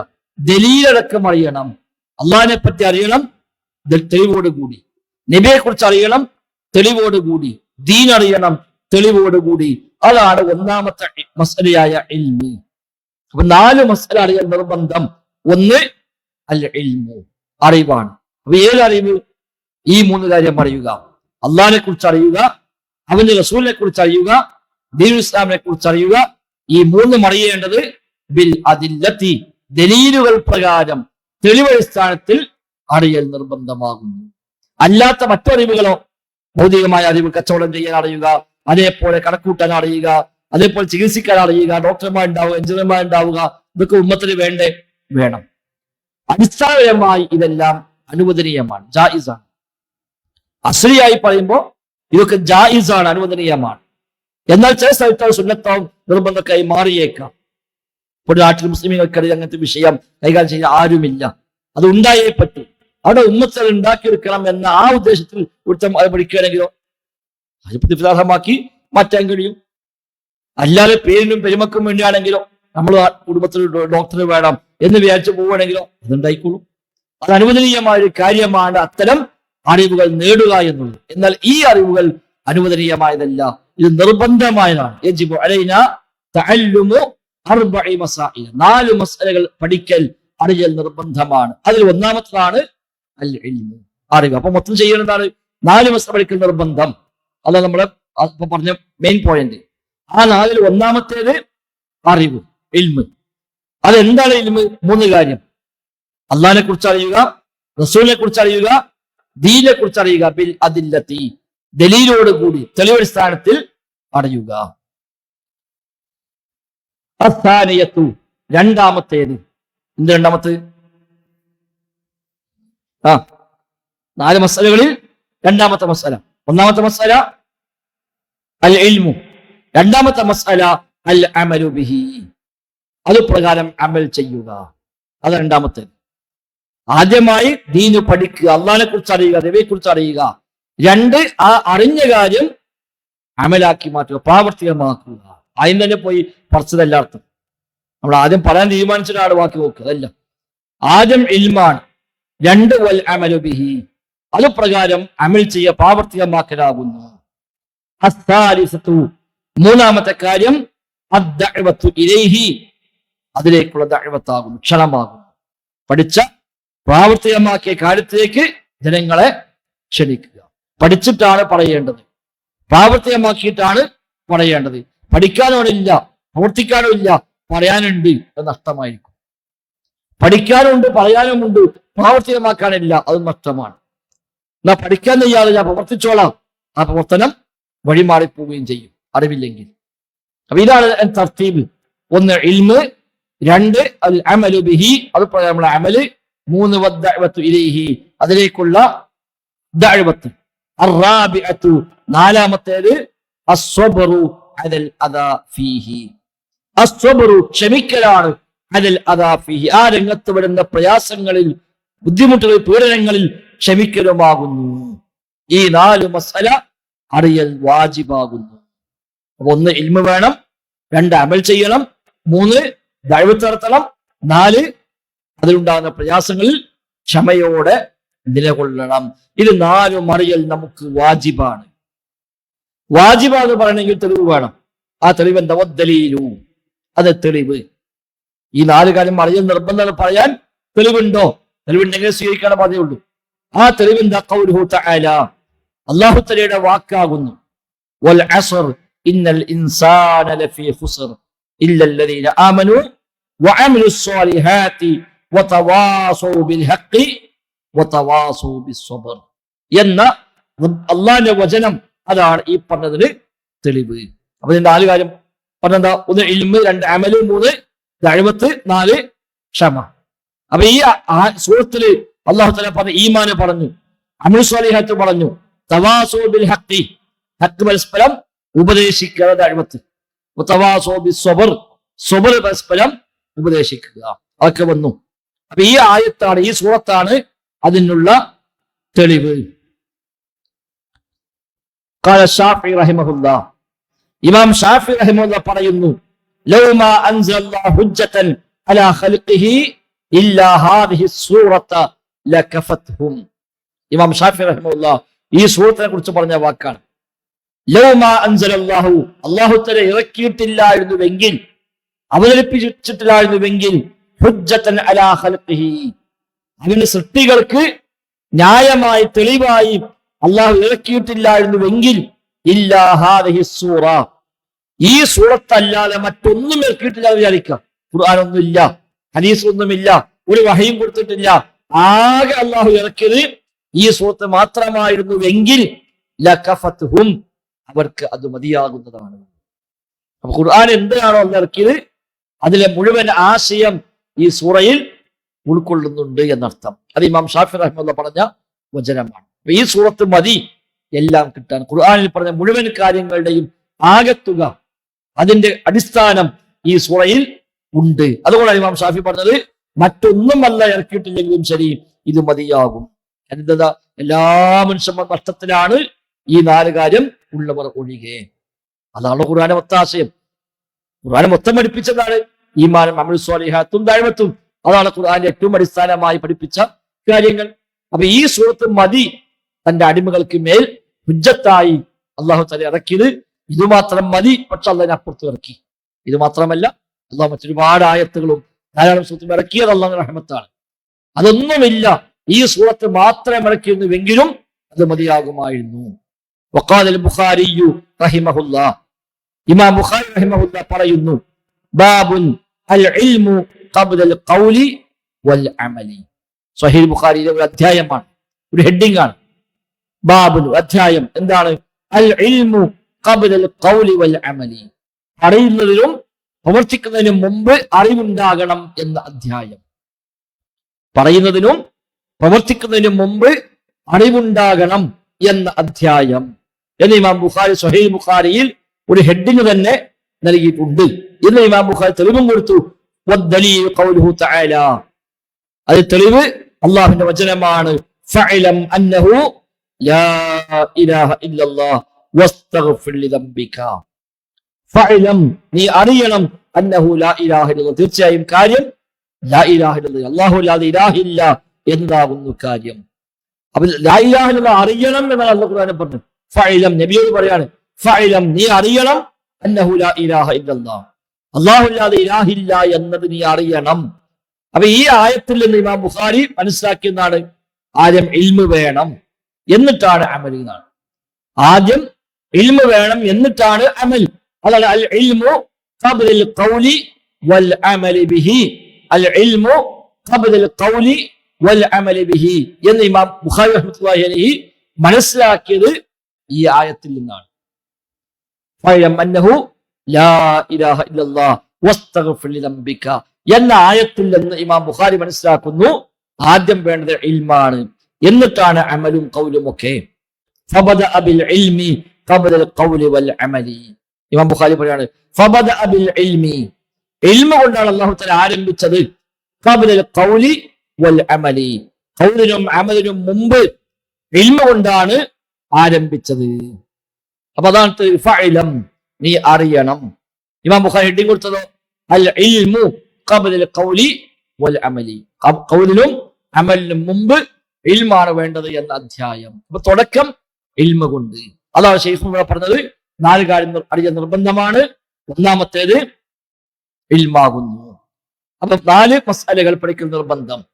1 ഇൽമ്, 2 അമല്, 3 ദഅവത്ത്, 4 സ്വബർ, ക്ഷമ. ആ ആയത്തും അതേപോലെ സ്വഹീഹ് ബുഖാരിയുടെ ആ ഒരു ഹെഡിങ്ങും ഇമാം ഷാഫിയുടെ വചനവുമാണ് ശൈഖ് റഹിമത്തുള്ളാഹിന് അനുബന്ധമായി ഇവിടെ വിവരിച്ചത്. ഇൽം റഹിമക്കല്ലാഹ്. ഇനി അദ്ദേഹം മറ്റൊരു കാര്യം പറയും, ഇൽം, നീ മനസ്സിലാക്കണം, റഹിമക്കല്ലാഹ്, അല്ലാഹു നിനക്ക് റഹ്മത്ത് ചൊരിയട്ടെ. വീണ്ടും നമുക്ക് വേണ്ടി പ്രാർത്ഥിച്ചുകൊണ്ടാണ് ശൈഖ് ഇവിടെ വീണ്ടും പറയുന്നത്, അന്നഹു യജിബു അലാ കുല്ലി മുസ്ലിമിൻ വമുസ്ലിമത്തിൻ തഅല്ലുമു സലാസി ഹാദിഹിൽ മസാഇൽ വൽ അമലു ബിഹിന്ന. അന്നഹു, തീർച്ചയായും കാര്യം, യജിബു അലാ കുല്ലി മുസ്ലിമിൻ വമുസ്ലിമ, മുസ്ലിമായ ആണും പെണ്ണുമായ എല്ലാവർക്കും നിർബന്ധമാണ്. പുരുഷന്മാർക്ക് മാത്രമല്ല, ആണാവട്ടെ പെണ്ണാവട്ടെ, മുസ്ലിമാണോ അവർക്കെല്ലാം വാജിബാണ്. തഅല്ലുമു സലാസി ഹാദിഹിൽ മസാഇൽ, ഈ 3 മസ്അലകളെ അറിയൽ, പഠിക്കൽ നിർബന്ധമാകുന്നു. താഴെ പറയാൻ പോകുന്ന 3 മസ്അലകൾ, നേരത്തെ 4 പറഞ്ഞു, ഇനി മറ്റൊരു 3 മസ്അല. ഈ 3 മസ്അല അറിയൽ നിർബന്ധമാണ്. അറിയൽ മാത്രമല്ല, വൽ അമലു ബിഹിന്ന, അത് പ്രകാരം അമൽ ചെയ്യലും നിർബന്ധമാണ്. എന്താണ്? അൽ ഊല, ഒന്നാമത്തേത്, അന്നല്ലാഹ ഖലഖനാ വറസഖനാ വലം യത്രുകനാ ഹമല ബൽ അർസല ഇലൈനാ റസൂല. ഒന്നാമത്തെ മസ്അല, അന്നല്ലാഹ ഖലഖനാ, അല്ലാഹു തആലയാണ് നമ്മെ സൃഷ്ടിച്ചത്. വറസഖനാ, അവനാണ് നമുക്ക് റിസ്ക് നൽകുന്നത്. അതോടൊപ്പം വലം യത്രുകനാ ഹമല, അവൻ നമ്മെ അങ്ങനെ ഒന്നും ചെയ്യാതെ വൃഥാവിലായി വിട്ടിട്ടില്ല. സൃഷ്ടിച്ച് വെറുതെ വിട്ടതല്ല. ബൽ അർസല ഇലൈനാ റസൂല, നമ്മിലേക്ക് റസൂലിനെ അയക്കുകയും ചെയ്തു. ഫമൻ അത്വാഅഹു ദഖലൽ ജന്ന വമൻ അസാഹു ദഖലൻ നാർ. ആ റസൂലിനെ ആരാണോ അനുസരിക്കുന്നത് അവൻ സ്വർഗ്ഗത്തിൽ പ്രവേശിക്കാം. ആ റസൂലിനോട് ആരാണോ അനുസരണക്കേട് കാണിക്കുന്നത് അവൻ നരകത്തിലും പ്രവേശിക്കും. അതാണ് ഒന്നാമത്തെ മസ്അല. നമ്മെ സൃഷ്ടിച്ചത് അല്ലാഹുവാണ്, റിസ്ക് നൽകുന്നവൻ അല്ലാഹുവാണ്. ആ റബ്ബാണ് നമ്മിലേക്ക് ഒരു റസൂൽ ഉപയോഗിച്ചുകൊണ്ട് കാര്യങ്ങളെ പഠിപ്പിച്ചു തന്നത്. ഒന്നും പഠിപ്പിക്കാതെയും ഒരു നിർദ്ദേശം നൽകാതെയും വെറുതെ സൃഷ്ടിച്ചു വിട്ടതല്ല. പകരം അള്ളാഹു റസൂലിനെ പറഞ്ഞയച്ചു. ആ റസൂലിനെ ആരനുസരിച്ചുവോ അവന് സ്വർഗമുണ്ട്. ആ റസൂലിനോട് ആര് അനുസരണക്കേട് കാണിച്ചുവോ അവന് നരകവുമുണ്ട്. ഇതാണ് ഒരു നമ്മൾ അറിയേണ്ടത്. തെളിവെന്താണ്? വദ്ദലീലു ഖൗലുഹു തആല ഇന്നാ അർസൽനാ ഇലൈക്കും റസൂല ഷാഹിദൻ അലൈക്കും കമാ അർസൽനാ ഇലാ ഫിർഔന റസൂല ഫഅസാ ഫിർഔന റസൂല ഫഅഖദ്നാഹു അഖ്ദൻ വബീല. അതാണ് തെളിവ്. ഇന്നാ അർസൽനാ ഇലൈക്കും റസൂല, തീർച്ചയായും നിങ്ങളിലേക്ക് ഞാൻ റസൂലിനെ അയച്ചിരിക്കുന്നു. ഷാഹിദൻ അലൈക്കും, നിങ്ങൾക്ക് മേൽ സാക്ഷിയാകുന്ന റസൂൽ. കമാ അർസൽനാ ഇലാ ഫിർഔന റസൂല, ഫിർഔനിലേക്ക് ഒരു റസൂൽ അയച്ചതുപോലെ നിങ്ങളിലേക്ക് ആ റസൂലിനെ അയച്ചിരിക്കുന്നു. ഫഅസാ ഫിർഔന റസൂൽ, എന്നാ ഫിർഔൻ ആ റസൂലിനെ ധിക്കരിച്ചു, അനുസരണക്കേട് കാണിച്ചു. ഫഅഖദ്നാഹു അഖ്ദൻ വബീല, നാം അവനെ ശക്തമായ പിടുത്തം പിടിക്കുകയും ചെയ്തു. ആ ഫിർഔന് ആ റസൂലിനെ എതിരായി പ്രവർത്തിച്ചു. അതിന്റെ തിക്തഫലം അള്ളാഹുവിന്റെ അദാബ് അവന് വന്നു. എന്നതുപോലെ നിങ്ങളിലേക്ക് ആ റസൂലിനെ പറഞ്ഞിരിക്കുന്നു. അതിനർത്ഥം എന്താണ്? ആ റസൂൽ അനുസരിച്ചാൽ നിങ്ങൾക്ക് നേട്ടമുണ്ട്, അനുസരിച്ചില്ലെങ്കിലോ ഫിർഔൻ എന്താണ് സംഭവിച്ചത്? അതുതന്നെ നിങ്ങൾക്കും സംഭവിക്കും. അപ്പൊ ഒന്ന്, അള്ളാഹു നമ്മെ സൃഷ്ടിച്ചു, അവൻ റിസ്ക് നൽകി, അവൻ നമുക്ക് നിർദ്ദേശങ്ങൾ നൽകാനായി റസൂലിനെ പറഞ്ഞയച്ചു. ആ റസൂൽ അനുസരിച്ചവന് സ്വർഗമുണ്ട്, ആ റസൂൽ അനുസരണക്കേട് കാണിച്ചവന് നരകവും. ഈ മസ്അലയാണ് ഒന്നാമത്തെ മസ്അല. അസ്സാനിയ, രണ്ടാമത്തെ മസ്അല, അന്നല്ലാഹ ലാ യർദാ അൻ യുശ്റക മഅഹു അഹദുൻ. അന്നല്ലാഹ, തീർച്ചയായും അല്ലാഹു തആല ലാ യർദാ, അവൻ തൃപ്തിപ്പെടുകയില്ല, അൻ യുശ്റക മഅഹു അഹദുൻ ഫി ഇബാദത്തിഹി, ഇബാദത്തിൽ അവന്റെ കൂടെ മറ്റൊരാൾ പങ്കു ചേർക്കപ്പെടുക എന്നത് അള്ളാഹുവിന് ഇഷ്ടമില്ല. ഇബാദത്തിൽ പടച്ചോന്റെ കൂടെ മറ്റൊരാളെ കൂടി ചേർക്കുക എന്ന് അല്ലാഹു തആലക്ക് ഇഷ്ടമില്ല.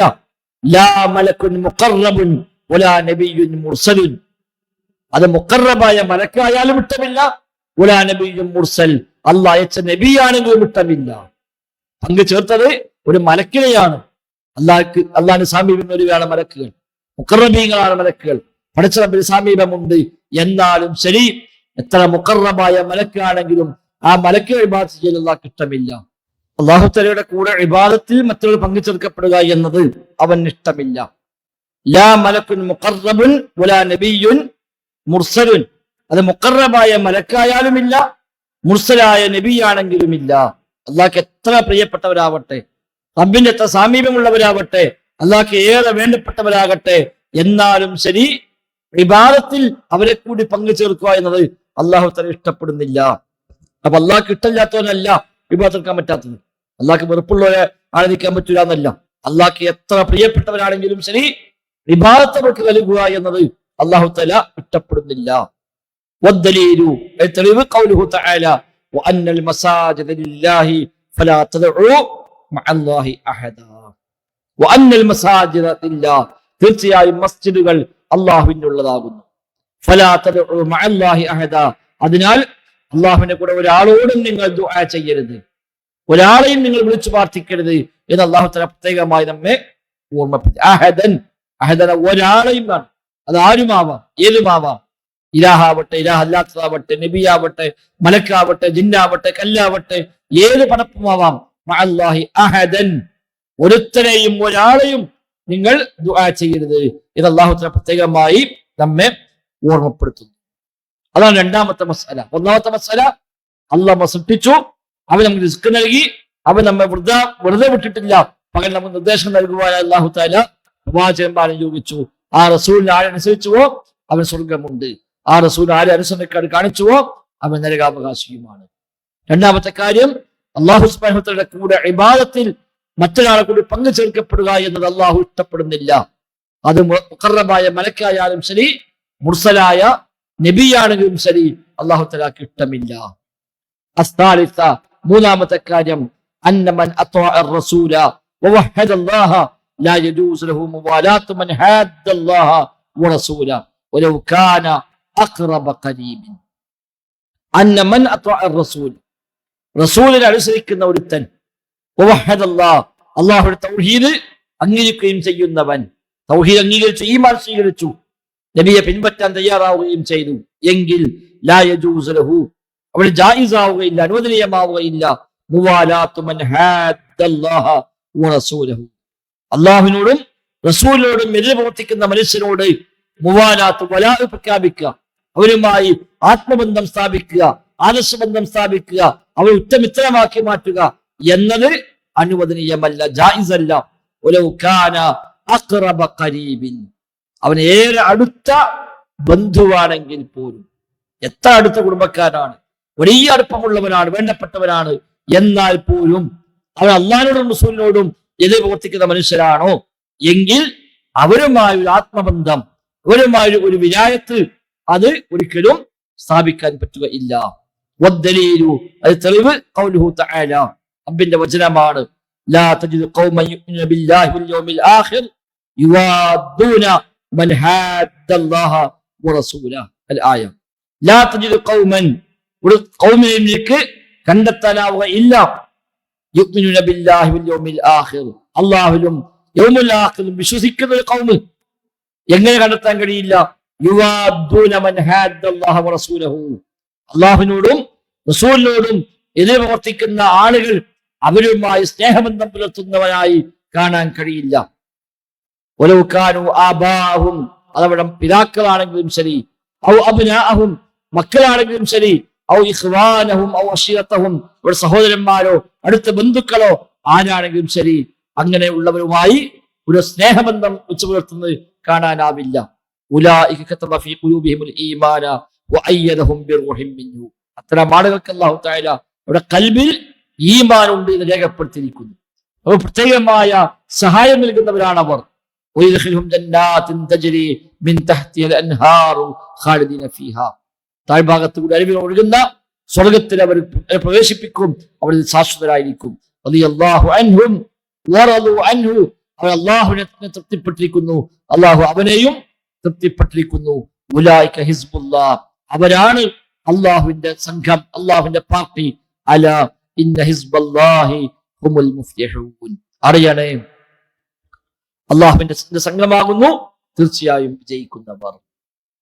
അപ്പൊ അല്ലാഹുവിന്റെ വിശ്വാസമുണ്ടോ, തൗഹീദുണ്ടോ, നബി അനുസരിക്കുന്നുണ്ടോ എങ്കിൽ അവന്റെ ആത്മബന്ധങ്ങളെല്ലാം വിശ്വാസത്തിന്റെ പേരിലാണ്, ദീനിന്റെ പേരിലാണ്, ആദർശബന്ധങ്ങളാണ്.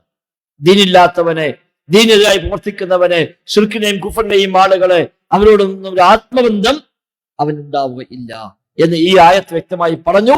വലൗ കാന അഖ്റബ ഖരീബിൻ, എത്ര അടുത്ത ബന്ധുവാണെങ്കിൽ പോലും അല്ലാഹു ഖുർആൻ എടുത്തു പറഞ്ഞു, പിതാക്കളോ സഹോദരന്മാരോ മക്കളോ അടുത്ത ബന്ധുക്കളോ ആരാണെങ്കിലും ശരി, അവരുമായി സ്നേഹം വെച്ച് പുലർത്തുന്നവരായി നീ കാണാൻ കഴിയില്ല എന്ന് പ്രത്യേകം പറയാം. ഈ 3 മസ്അലയും അടയൽ നിർബന്ധമാണ്. മൊത്തം 7 മസ്അലായി.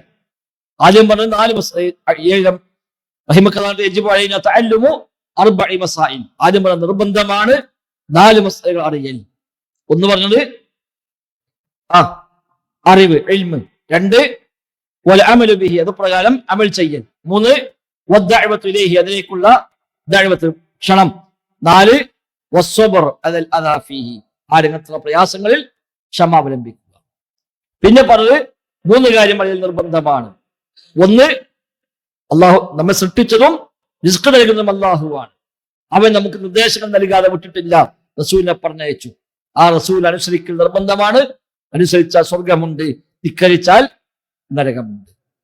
2, അള്ളാഹുവിന്റെ കൂടെ ഇബാദത്തിൽ മറ്റൊരാളെ പങ്കുചേർക്കുക എന്നുള്ള അള്ളാഹു തആലക്ക് ഇഷ്ടമില്ല. അത് മുഖറബായ മലക്കാണെങ്കിലും ശരി, മുർസലായ നബിയാണെങ്കിലും ശരി, അത് അള്ളാഹു ഇഷ്ടപ്പെടുകയില്ല. 3, റബ്ബിന്റെ തൗഹീദ് അംഗീകരിക്കുകയും നബിയെ പിൻപറ്റുകയും ചെയ്യുന്ന ഒരാളും തന്നെ അള്ളാഹും റസൂലും എതിരായി പ്രവർത്തിക്കുന്നവരുമായി ഒരു ആത്മബന്ധം വെച്ച് പുലർത്തുകയില്ല. കാരണം ഇവർ സ്നേഹിക്കുന്ന അള്ളാഹിനെയാണ്, റസൂലിനെയാണ്. മറ്റവനും അള്ളാഹും റസൂലിനും എതിരാണ്.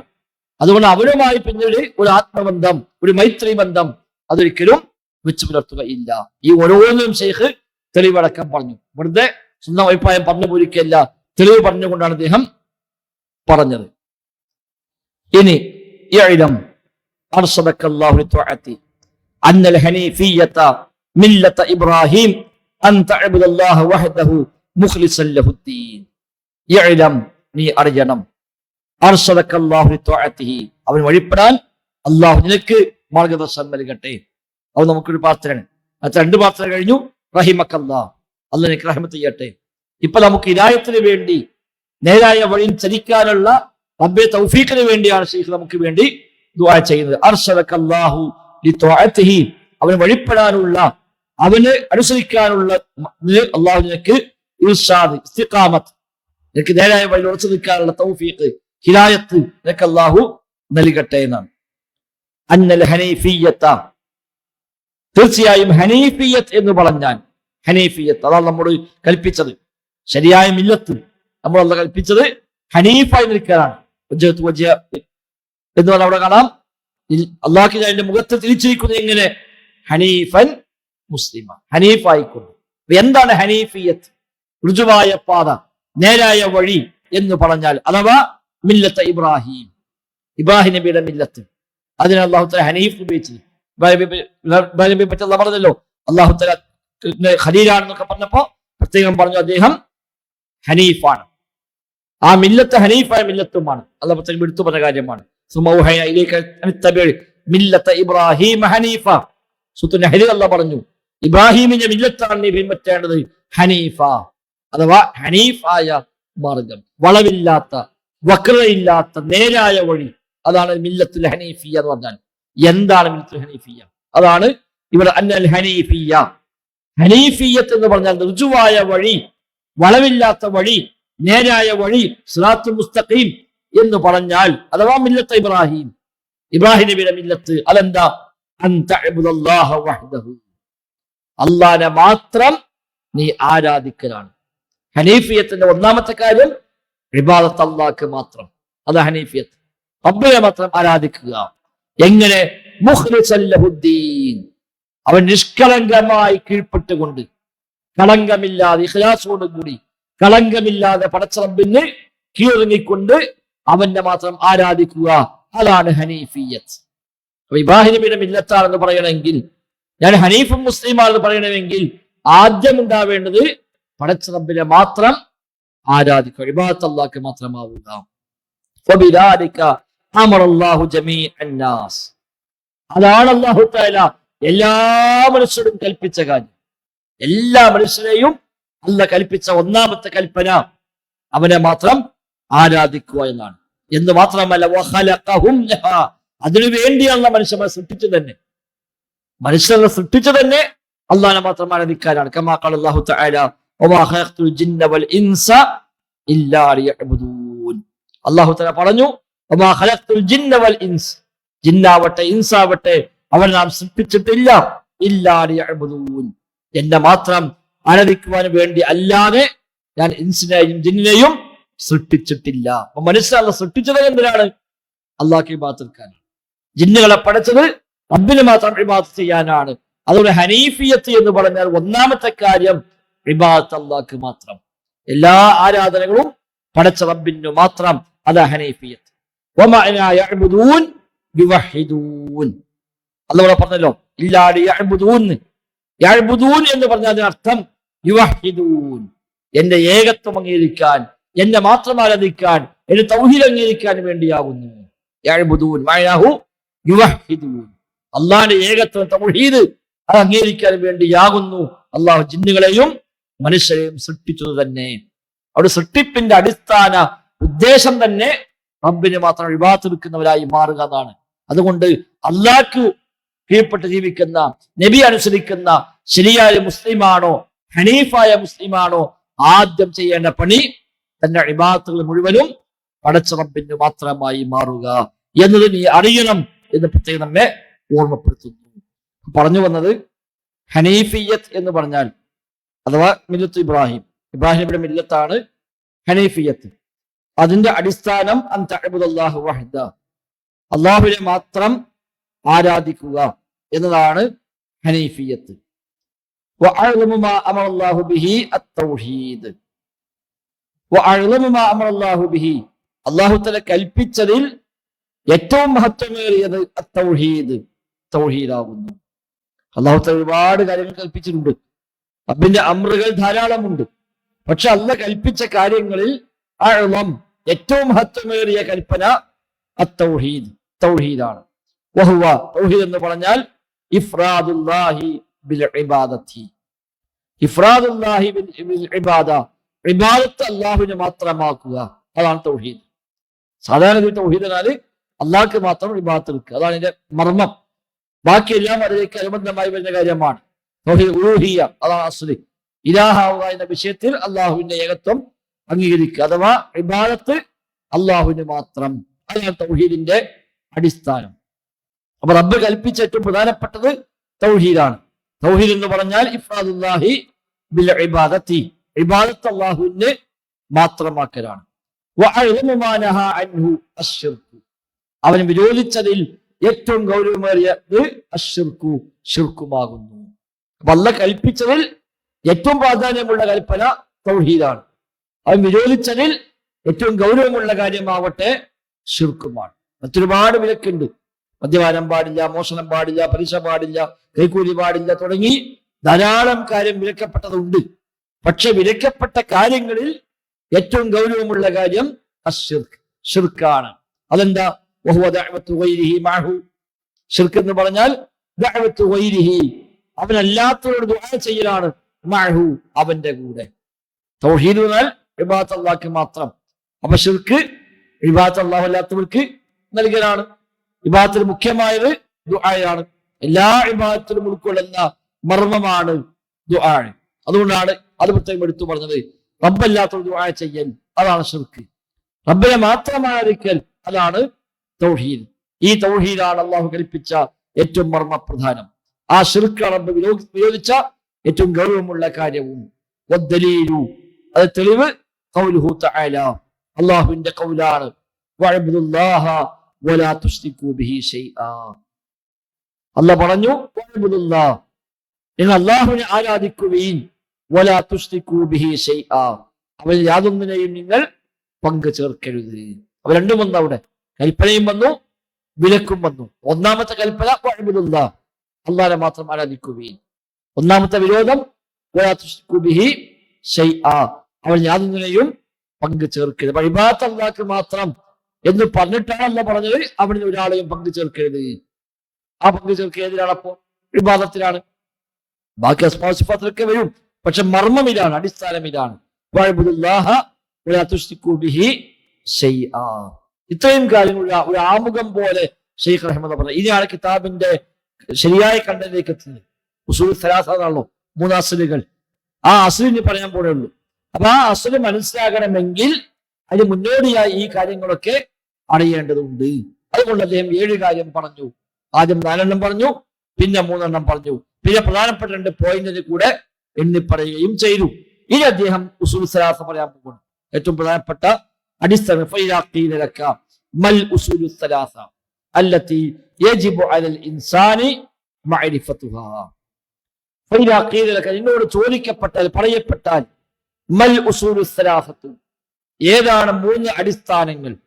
അല്ലതി യജിബു അലൽ ഇൻസാനി മഅരിഫതുഹാ, ഒരു മനുഷ്യന് അറിയൽ നിർബന്ധമായ 3 അസ്ലുകൾ, അറിയാതിരിക്കാൻ പറ്റാത്ത, നിർബന്ധമായും അറിയേണ്ടുന്ന, കബറിൽ ചോദ്യമുണ്ടാകുന്ന, അവിടെ ഉത്തരം പറയേണ്ടുന്ന 3 അസ്ലുകൾ, അത് ഏതാണ് എന്ന് എന്നോട് ചോദിക്കപ്പെട്ടാൽ ഫഖുൽ, നീ പറഞ്ഞോ. മഅരിഫത്തുൽ അബ്ദി റബ്ബഹു വദീനഹു വനബിയഹു മുഹമ്മദൻ സ്വല്ലല്ലാഹു അലൈഹി വസല്ലം. അതാണ് ഉസൂൽ സലാസ.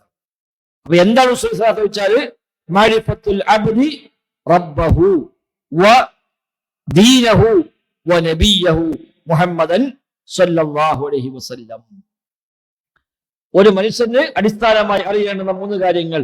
ഒന്ന് മഅരിഫത്തുൽ അബ്ദി റബ്ബഹു, ഒരു അടിമ തന്റെ റബ്ബിനെ അറിയലാകുന്നു. വദീനഹു, ഒരു ദീനിനെയും അറിയലാകുന്നു. വനബിയഹു, ഒരു നബിയെയും അറിയലാണ്, അഥവാ മുഹമ്മദൻ സ്വല്ലല്ലാഹു അലൈഹി വസല്ലം. ഇതാണ് 3 അടിസ്ഥാനങ്ങൾ. ഖബറിൽ ചോദിക്കപ്പെടുന്ന 3 അടിസ്ഥാന കാര്യം ഇതാണ്. 2 മലക്കുകൾ വന്ന് ചോദിക്കുമെന്ന് പറഞ്ഞ ഹദീസിൽ കാണാം, മൻ റബ്ബുക വമാ ദീനുക വമൻ നബിയുക. ഇതാണ് ഖബറിലെ ഏറ്റവും അടിസ്ഥാന ചോദ്യങ്ങൾ. ബാക്കി ചോദ്യങ്ങൾക്ക് അതുമായി ബന്ധപ്പെട്ട അനുബന്ധ ചോദ്യങ്ങളാണ്. ഈ 3 ചോദ്യങ്ങൾക്ക് ഉത്തരം പറയണമെങ്കിൽ ആ 3 ചോദ്യത്തിന് ഉത്തരം ദുനിയാവിൽ ജീവിതത്തിൽ ഉണ്ടാകണം. അല്ല ഉത്തരം കാണാപ്പടം പഠിച്ചതുകൊണ്ട് അവിടെ പറയാൻ കഴിയില്ല. ദുനിയാവിൽ അതുപ്രകാരം ജീവിക്കണം. അതുകൊണ്ട് അത് അടിസ്ഥാനമാണ്, അത് ഉസൂലാണ്.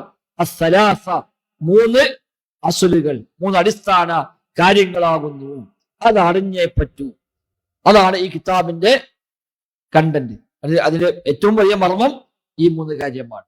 അപ്പൊ നിന്നോട് ചോദിക്കപ്പെട്ടാൽ ഏതാണ് 3 അസുലുകൾ, അറിയാതിരിക്കാൻ പറ്റാത്ത, അറിയൽ നിർബന്ധമായ 3 അസുലുകൾ ഏത് എന്ന് ചോദിക്കപ്പെട്ടാൽ ഫഖുൽ, നീ പറഞ്ഞോ, മഅരിഫത്തുൽ അബ്ദി റബ്ബഹു വദീനഹു വനബിയഹു മുഹമ്മദൻ സ്വല്ലല്ലാഹു അലൈഹി വസല്ലം. ഇതാണ് അടിസ്ഥാനം. ഇനി 3 വിശദീകരിക്കുക.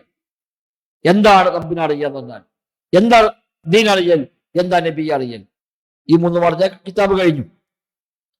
ഫൈദാ ഖീല ലക, നിന്നോട് ചോദിക്കപ്പെട്ടാൽ മൻ റബ്ബുക, ആരാ എന്റെ റബ്ബ് എന്ന് ചോദിക്കപ്പെട്ടാൽ ഫഖുൽ, നീ പറഞ്ഞോ, റബ്ബി അല്ലാഹ് അല്ലദീ റബ്ബാനി വറബ്ബ ജമീഅൽ ആലമീന ബിനിഅമിഹി വഹുവ മഅബൂദി ലൈസ ലീ മഅബൂദുൻ സിവാഹ്. ആരാ റബ്ബ്, ഏതാ റബ്ബ് എന്ന് ചോദിച്ചാൽ ഫഖുൽ, നീ പറയണം, റബ്ബി അല്ലാഹ്, എന്റെ റബ്ബ് അല്ലാഹുവാണ്. അല്ലദീ റബ്ബാനി, അവനാണ് എന്നെ സൃഷ്ടിച്ച് സംരക്ഷിച്ച് പോറ്റി വളർത്തുന്നവൻ അവനാണ്. വറബ്ബ ജമീഅൽ ആലമീന, മുഴുവൻ ലോകരെയും, എല്ലാ ലോകരെയും സൃഷ്ടിക്കുകയും പരിപാലിക്കുകയും സംരക്ഷിക്കുകയും ചെയ്യുന്നവനാകുന്നു അത് അവൻ. ബിനിഅമിഹി, അവന്റെ നിഅമത്ത് കൊണ്ട്, അവന്റെ അനുഗ്രഹം കൊണ്ട് അവനാണ് എല്ലാത്തിനെയും പോറ്റി വളർത്തുന്നവൻ. വഹുവ മഅബൂദി, അവനാണ് എന്റെ മഅബൂദ്. എന്റെ ഇബാദത്ത് അർപ്പിക്കപ്പെടുന്നത് ആ അല്ലാഹു തആലയാണ്, അവന് മാത്രമാണ് എന്റെ ഇബാദത്ത്. ലൈസ ലീ മഅബൂദുൻ സിവാഹു, അവനല്ലാത്ത മറ്റൊരു മഅബൂദും എനിക്കില്ല. എന്നെ സൃഷ്ടിച്ചവനാരോ അവൻ മാത്രമാണ് എന്റെ മഅബൂദ്. ലോകത്തെ മൊത്തം സൃഷ്ടിച്ചവനാരോ അവനെ മാത്രമാണ് ഞാൻ ആരാധിക്കുന്നത്. എന്നെ സൃഷ്ടിച്ച, എന്നെ സംരക്ഷിക്കുന്ന, എന്നെ പരിപാലിക്കുന്ന, ലോകത്തെ മുഴുവൻ സൃഷ്ടിച്ച് സംരക്ഷിച്ച് പരിപാലിക്കുന്നവനാരോ അവനെ മാത്രമാണ് ഞാൻ ആരാധിക്കുന്നത്. എന്റെ ആരാധ്യൻ അവനാണ്, അവനാണ് എന്റെ റബ്ബ്, അവനാണ് അല്ലാഹ് എന്ന് നീ പറഞ്ഞോ. വദ്ദലീലു, അത് തെളിവ് ഖൗലുഹു തആല അൽഹംദുലില്ലാഹി റബ്ബിൽ ആലമീൻ. റബ്ബുൽ ആലമീനായ അല്ലാഹു അവനാകുന്നു സർവസ്തു. റബ്ബുൽ ആലമീൻ, സർവ്വലോകങ്ങളുടെയും റബ്ബായിട്ടുള്ളവൻ എന്ന് അള്ളാഹിനെ പറ്റി അള്ളാഹ് പരിചയപ്പെടുത്തി. അപ്പൊ എന്താണ് ആലം എന്ന് പറഞ്ഞാൽ? റബ്ബുൽ ആലമീനാണല്ലോ, ആലമീങ്ങൾ റബ്ബ്. ആലം എന്താണ്? വകുല്ലു മാ സിവല്ലാഹി ആലമുൻ വഅന വാഹിദുൻ മിൻ ദാലികൽ ആലമീൻ. വകുല്ലു മാ സിവല്ലാഹ്, അല്ലാഹു അല്ലാത്ത എല്ലാം ആലമുൻ, ആലമാണ്. ആലം എന്ന് പറഞ്ഞാൽ മാ സിവല്ലാഹ്, അല്ലാത്ത എല്ലാം. ലോകത്ത് രണ്ടേ ഉള്ളൂ, ഒന്ന് പടപ്പ്, മറ്റൊന്ന് പടച്ചോന്. സൃഷ്ടി, സട്ടാവ്, ഖാലിഖ്, മഖ്ലൂഖ്, ഇതേ ഉള്ളൂ. റബ്ബ്, മർബൂബ്, ഇതേ ലോകത്തുള്ളൂ. അതുകൊണ്ട് റബ്ബുൽ ആലമീൻ, ആലം എന്ന് പറഞ്ഞാൽ മാ സിവല്ലാഹ്, അല്ലാഹു അല്ലാത്ത ബാക്കിയെല്ലാം. റബ്ബുൽ ആലം എന്ന് മനുഷ്യനെ പറ്റി പറഞ്ഞാൽ അത് ചെറിയ വാക്കല്ല. പടച്ച റബ്ബല്ലാത്ത ബാക്കി എല്ലാത്തിനെയും നിയന്ത്രിക്കുന്നവൻ എന്നാണ് അതിനർത്ഥം വരിക. അത് അള്ളാഹ്ക്ക് മാത്രമുള്ള പ്രത്യേകമായിട്ടുള്ളതാണ്. അപ്പൊ അള്ളാഹു തആല അല്ലാത്ത ബാക്കിയെല്ലാം ആലമ, കുല്ലു മാ സിവല്ലാഹ് ആലമുൻ, അള്ളാഹു അല്ലാത്ത ബാക്കിയെല്ലാം ആലമാകുന്നു. വഅന വാഹിദുൻ മിൻ ദാലികൽ ആലം, ഞാനും ആ ആലമിൽപ്പെട്ട ഒരുവനാണ്. അള്ളാന്റെ തർബിയത്തുള്ള, അവന്റെ ഖൽഖും റിസ്ഖും അവന്റെ നിയന്ത്രണങ്ങളുമെല്ലാം ഉപയോഗിക്കുന്ന ആലം, ആ ആലമിൽപ്പെട്ട ഒരുവനാകുന്നു ഞാൻ. അവിടെ എന്റെയും റബ്ബ് അവനാണ്. മൊത്തം ആലമിന്റെ റബ്ബ് അള്ളയാണ്. അപ്പൊ എന്റെ റബ്ബും അള്ളാഹുവാണ്. അവനാണ് എന്റെ റബ്ബ്, അവനാണ് അള്ളാഹ്. ഫൈദാ ഖീല ലക, അപ്പോൾ നിന്നോട് ചോദിക്കപ്പെട്ടാൽ ബിമ അറഫ്ത റബ്ബക, നിന്റെ റബ്ബിനെ നീ എങ്ങനെയാണ് മനസ്സിലാക്കിയത്? നിന്റെ റബ്ബുണ്ട് എങ്ങനെ മനസ്സിലായി? അതിനെ പാപ്പ പറഞ്ഞു, വല്ലിപ്പ പറഞ്ഞു, ജനിച്ചപ്പോഴേ മുസ്ലിമായി, അങ്ങനെ കേട്ടുപോകുന്നു, അത് പോരാ. അങ്ങനെ റബ്ബുണ്ട് എന്ന് നിനക്ക് എങ്ങനെ മനസ്സിലായി എന്ന് ചോദിക്കപ്പെട്ടാൽ ഫഖുൽ, നീ പറഞ്ഞോ, ബിആയാതിഹി വമഖ്ലൂഖാതിഹി. ബിആയാതിഹി, അവന്റെ ആയത്തുകൾ, ദൃഷ്ടാന്തങ്ങൾ മുഖേന എനിക്ക് മനസ്സിലായി. വമഖ്ലൂഖാതിഹി, നമ്മുടെ സൃഷ്ടികൾ മുഖേന അവന് മനസ്സിലായി. സൃഷ്ടി ഉണ്ടാകണമെങ്കിൽ സൃഷ്ടാവ് ഉണ്ടാകണം. ഇവിടെ സൃഷ്ടി ഉണ്ടാകണോ, ഒരു സൃഷ്ടാവ് ഉണ്ടാവണം. അല്ല സൃഷ്ടി ഉണ്ടാവുമല്ലോ. ഒരു സംഗതി നിർമ്മിച്ചിട്ടുണ്ടെങ്കിൽ ആ നിർമ്മിച്ച ഒരാൾ ബാക്കിലുണ്ടാവും. നിർമ്മാതാവില്ലാതെ ഒരു നിർമ്മാണം നടക്കുകയില്ല. ഏത് കാര്യമാവട്ടെ, എത്ര ചെറുതാവട്ടെ, ഒരു നിർമ്മിതി ഉണ്ടോ അതിന് പിറകിൽ ഒരു നിർമ്മാതാവുണ്ട്. ഒരു സൃഷ്ടിയുണ്ടോ അതിന് പിറകിൽ ഒരു സൃഷ്ടാവുണ്ട്. അപ്പൊ ഇവിടെ ഈ സൃഷ്ടികളെ മൊത്തം കാണുന്നു. ആ സൃഷ്ടിയെ കണ്ടാൽ മനസ്സിലാക്കാം ഈ സൃഷ്ടിക്കൊരു സൃഷ്ടാവുണ്ട്. അതിന് അല്ലാഹു ദൃഷ്ടാന്തമായി പലതിനെ മുക്കുകയും ചെയ്തു ആയത്തുകളായിക്കൊണ്ട്. ആ ആയത്തുകൾ മുഖേനയും മഖ്ലൂഖാത്ത് സൃഷ്ടികളെ മുഖേനയുമാണ് എനിക്ക് എന്റെ റബ്ബിനെ മനസ്സിലായത് എന്ന് നീ പറഞ്ഞു. ഒമിൻ ആയാത്തിഹി അവന്റെ ദൃഷ്ടാന്തങ്ങളിൽ പെട്ടതാണ് അല്ലൈലു വന്നഹാറു വശംസു വൽ ഖമർ. രാവും പകലും സൂര്യനും ചന്ദ്രനുമെല്ലാം അത്തരം ദൃഷ്ടാന്തങ്ങളിൽ പെട്ടതാകുന്നു. രാവും പകലും മാറി മാറി മാറി വരുന്നു. ഇതാരും നിയന്ത്രിക്കാതെ ആരും ഇതിനെ പ്രവർത്തിക്കാതെ സ്വയം ഉണ്ടായി വരികയാണ് എന്ന് പറയാൻ കഴിയില്ല. എവിടെയും ക്രമം തെറ്റുന്നില്ല. രാവ് പകലിലേക്ക് മറികടക്കുന്നില്ല, പകൽ രാവിലേക്ക് മറികടക്കുന്നില്ല. അത് കൃത്യമായി അതിന്റെ സിസ്റ്റം പ്രകാരം പോയിക്കൊണ്ടിരിക്കുന്നു. അതൊരു ആയത്ത ദൃഷ്ടാന്തമാണ്. അതേപോലെ സൂര്യൻ ചന്ദ്രനെല്ലാം ആയത്താണ്. ഒമിൻ മഖ്ലൂഖാതിഹി ആ സൃഷ്ടികൾപ്പെട്ടതാണ് അസ്സമാവാതു സബ്ഉ 7 ആകാശങ്ങൾ, വൽ അർളു സബ്ഉ 7 ഭൂമികൾ, വമൻ ഫീഹിന്ന അവയിലെല്ലാം ഉള്ളവരും, വമാ ബൈനഹുമാ അതിനിടയിലുള്ളത് മുഴുവനും എല്ലാം അവന്റെ സൃഷ്ടികളാണ്. 7 ആകാശങ്ങളും 7 ഭൂമികളും ആ ആകാശ ഭൂമിയിൽ വസിക്കുന്നവരും ആകാശങ്ങൾക്കിടയിലുള്ള എന്തെല്ലാം ഉണ്ടോ അത് മുഴുവനും എല്ലാം അവന്റെ സൃഷ്ടികളാണ്. ഈ സൃഷ്ടികളിലൂടെ ദൃഷ്ടാന്തങ്ങളിലൂടെ എന്റെ റബ്ബിനെ എനിക്ക് മനസ്സിലായി എന്ന് നീ പറഞ്ഞോ. വദ്ദലീലു അതിന്റെ തെളിവ് ഖൗലുഹു തആല അല്ലാഹുവിന്റെ വാക്കാണ്. വമിൻ ആയാതിഹിൽ ലൈലു വന്നഹാർ വശംസു വൽ ഖമർ. അല്ലാഹു തആല പറഞ്ഞു വമിൻ ആയാതിഹി അവന്റെ ദൃഷ്ടാന്തങ്ങളിൽ പെട്ടതാകുന്നു അല്ലൈലു വന്നഹാർ രാവും പകലും, വശംസു വൽ ഖമർ സൂര്യനും ചന്ദ്രനുമെല്ലാം അവന്റെ ആയത്തുകളാണ്. ലാ തസ്ജുദു ലിശംസി വലാ ലിൽ ഖമരി നിങ്ങൾ സൂര്യന് സുജൂദ് ചെയ്യരുത്, ചന്ദ്രനും നിങ്ങൾ സുജൂദ് ചെയ്യരുത്. വസ്ജുദു ലില്ലാഹ് അല്ലാഹുവിനാണ് നിങ്ങൾ സുജൂദ് ചെയ്യേണ്ടത്. അല്ലദീ ഖലഖഹുന്ന അവയെ സൃഷ്ടിച്ചവനായ അല്ലാഹുവിന്. ആ സൂര്യനെ സൃഷ്ടിച്ചവനാരോ ചന്ദ്രനെ സൃഷ്ടിച്ചവനാരോ ആ സൃഷ്ടിച്ചവനാണ് നിങ്ങൾ സുജൂദ് ചെയ്യേണ്ടത്. ഇൻ കുൻതും ഇയ്യാഹു തഅബുദൂൻ നിങ്ങൾ അവരെ മാത്രം ആരാധിക്കുന്നവരാണെങ്കിൽ. പടച്ച റബ്ബിനെ മാത്രം ആരാധിക്കുന്ന, അവരെ മാത്രം വഴിപ്പെടുന്ന അവന്റെ അടിമയാണോ എങ്കിൽ നിങ്ങൾ ചെയ്യേണ്ടത് സൂര്യന്റെ സുജൂദല്ല, സൂര്യന്റെ സൃഷ്ടാവിന് സുജൂദ് ചെയ്യുക, ചന്ദ്രന്റെ സൃഷ്ടാവിന് സുജൂദ് ചെയ്യുക എന്ന് അല്ലാഹു തആല പറഞ്ഞു. ഇതാണ് നമുക്കുള്ള തെളിവ്. അപ്പൊ ബുദ്ധിപരമായി മനസ്സിലായി, അതോടൊപ്പം തെളിവ് കൊണ്ടും മനസ്സിലായി. കാര്യം രണ്ടു നിൽക്കാൻ ബോധ്യപ്പെടാം. ഒന്ന് ബുദ്ധിപരമായിട്ട്, അത് അദ്ദേഹം ആദ്യം പറഞ്ഞത് ഈ സൃഷ്ടികൾ മുഖേന ദൃഷ്ടാന്തങ്ങൾ മുഖേന അല്ലാഹുവിനെ മനസ്സിലാക്കാം. തെളിവുണ്ടോ? തെളിവുണ്ട്. ഖുർആൻ അല്ലാഹു തആല പറഞ്ഞിട്ടുമുണ്ട്. അപ്പൊ രണ്ടുമായി വഖൗലുഹു തആല അതേപോലെ റബ്ബിന്റെ മറ്റൊരു ഖൗലാണ് തെളിവ്. ഇന്ന റബ്ബക്കുമുല്ലാഹു അല്ലദീ ഖലഖസ് സമാവാതി വൽ അർള ഫീ സിത്തത്തി അയ്യാം. തീർച്ചയായും നിങ്ങൾ റബ്ബ് അല്ലാഹു ആകുന്നു. അല്ലദീ ഖലഖസ് സമാവാതി വൽ അർള ആകാശങ്ങളെയും ഭൂമിയെയും സൃഷ്ടിച്ചവനായ അല്ലാഹു. ഫീ സിത്തത്തി അയ്യാം 6 ദിവസങ്ങളിലായി അല്ലെങ്കിൽ 6 ഘട്ടങ്ങളിലായി ആകാശം ഭൂമിയെ സൃഷ്ടിച്ചവനായ അല്ലാഹു ആകുന്നു നിങ്ങൾ റബ്ബ്. സുമ്മസ്തവാ അലൽ അർശ് പിന്നീട് അവൻ അർശിൽ ഉപവിഷ്ടനായി. യുഗ്ശിൽ ലൈല നഹാറ യത്ലുബുഹു ഹസീസ അവൻ രാവിനെ പകൽ കൊണ്ട് അവൻ പൊതിയുന്നു. റബ്ബിന്റെ മറ്റൊരു ദൃഷ്ടാന്തമാണ്. യുഗ്ശിൽ ലൈല നഹാർ രാവിനെ പകലിനെ മേൽ അവൻ പൊതിയുന്നു. മാത്രവുമല്ല വശംസ വൽ ഖമറ വന്നുജൂമ മുസഖറാത്തിൻ ബിഅംദിഹി സൂര്യനെയും ചന്ദ്രനെയും നക്ഷത്രങ്ങളെയും എല്ലാം അവൻ സൃഷ്ടിച്ചിരിക്കുന്നു. എല്ലാ മുസഖറാത്തിൻ ബിഅംദിഹി അവന് കൽപ്പന പ്രകാരം വിധേയപ്പെട്ട അവസ്ഥയിൽ കീഴ്പ്പെട്ട അവസ്ഥയിൽ എല്ലാം ഉണ്ടാക്കിയിരിക്കുന്നു. അലാ ലഹുൽ ഖൽഖു വൽ അംർ അവനാണ് സൃഷ്ടിപ്പ്, അവനാണ് അതിന്റെ കൈകാര്യകർത്തൃത്വം. അമ്ര അതിന് തദ്ബീർ നിയന്ത്രണാധികാരങ്ങൾ കൽപ്പനാധികാരങ്ങൾ അതും അവന്റേതാകുന്നു.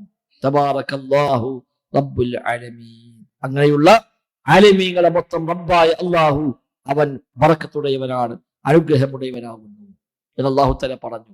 അപ്പൊ ആകാശഭൂമികൾ അതേപോലെ സൂര്യചന്ദ്രന്മാർ രാവും പകലും അടക്കമുള്ള അവൻ ദൃഷ്ടാന്തങ്ങളായ സൃഷ്ടികളെപ്പറ്റി അല്ലാഹു തആല പ്രത്യേകം എടുത്തു പറഞ്ഞു. അവനാണ് റബ്ബ് എന്ന് പറഞ്ഞു. ഈ എല്ലാത്തിനും സൃഷ്ടിച്ച സൃഷ്ടികർത്താവ് അവനാണ്, ഖൽഖ് അവനാണ്, അമ്രും അവനാണ്. തദ്ബീർ അതായത് അമ്ര അതിനെ കൽപ്പിക്കുന്ന നിയന്ത്രിക്കുന്ന നിയന്ത്രണാധികാരം അതെല്ലാം അവനുള്ളതാകുന്നു എന്ന് അല്ലാഹു തആല പറഞ്ഞു. അപ്പൊ ഒന്നാമത് അള്ളാഹുവിനെ അറിയുക, മഅരിഫത്തുൽ അബ്ദി റബ്ബഹു, ഒരു അടിമ തന്റെ റബ്ബിനെ അറിയുക. നമ്മുടെ റബ്ബ് ആരാച്ചാൽ അള്ളാഹുവാണ്. അവനാണ് സൃഷ്ടിച്ചത് നമ്മെ മാത്രമല്ല എല്ലാത്തിനും സൃഷ്ടിക്കുകയും അവനതിന് റിസ്ക് തരികയും എല്ലാം ചെയ്യുന്നവന്, മൊത്തം ലോകത്തെ റബ്ബ ജമീഅൽ ആലമീൻ, എല്ലാ ആലമീങ്ങളെയും പരിപാലിക്കുന്നവൻ അവനാകുന്നു എന്ന് പറഞ്ഞു. വറബ്ബു ഹുവൽ മഅബൂദ്, റബ്ബ് തന്നെയാണ് മഅബൂദും. ഇതെല്ലാം റബ്ബാണെങ്കിൽ ഇബാദത്തും അവനെ മാത്രം. ഇതെല്ലാം സൃഷ്ടിച്ച അള്ളയാണ്, അതുകൊണ്ട് ഇബാദത്തും അവനെ മാത്രം. സൃഷ്ടിച്ചതല്ല, പക്ഷെ ഇബാദത്ത് അപ്പുറത്ത് അത് പറയാൻ പറ്റില്ല. വറബ്ബു ഹുവൽ മഅബൂദ്, റബ്ബ് തന്നെയാകുന്നു മഅബൂദ്. തെളിവെന്താ? വദ്ദലീലു ഖൗലുഹു തആല യാ അയ്യുഹന്നാസ് ഉഅ്ബുദൂ റബ്ബക്കും. അല്ലാഹ് പറഞ്ഞു യാ അയ്യുഹന്നാസ്, അല്ലയോ മനുഷ്യരെ, ഉഅ്ബുദൂ, നിങ്ങൾ ആരാധിക്കുകയും റബ്ബക്കും, റബ്ബിനെ. റബ്ബിനെയാണ് ആരാധിക്കേണ്ടത്. സൃഷ്ടിച്ചവൻ അല്ലാഹ്, അതേപോലെ പരിപാലിക്കുന്നത് അല്ലാഹു തആല. എങ്കിൽ ഇബാദത്തും ആ റബ്ബിന് മാത്രം. അത് അല്ലാഹു വിശുദ്ധ ഖുർആനിൽ പഠിപ്പിച്ച കാര്യമാണ്. അല്ലദീ ഖലഖക്കും വല്ലദീ മിൻ ഖബ്ലിക്കും ലഅല്ലക്കും തത്തഖൂൻ. നിങ്ങളെ സൃഷ്ടിച്ച, നിങ്ങളെ മുമ്പ് സൃഷ്ടിച്ചവനായ അല്ലാഹു റബ്ബ്, ആ റബ്ബിനെയാണ് നിങ്ങൾ ആരാധിക്കേണ്ടത്. അല്ലദീ ജഅല ലക്കുമുൽ അർള ഫിറാശ വസ്സമാഅ ബിനാഅ, ഭൂമിയെ വിരിപ്പാക്കിയവൻ, ആകാശത്തെ കെട്ടിടം പോലെ സംവിധാനിച്ചവൻ.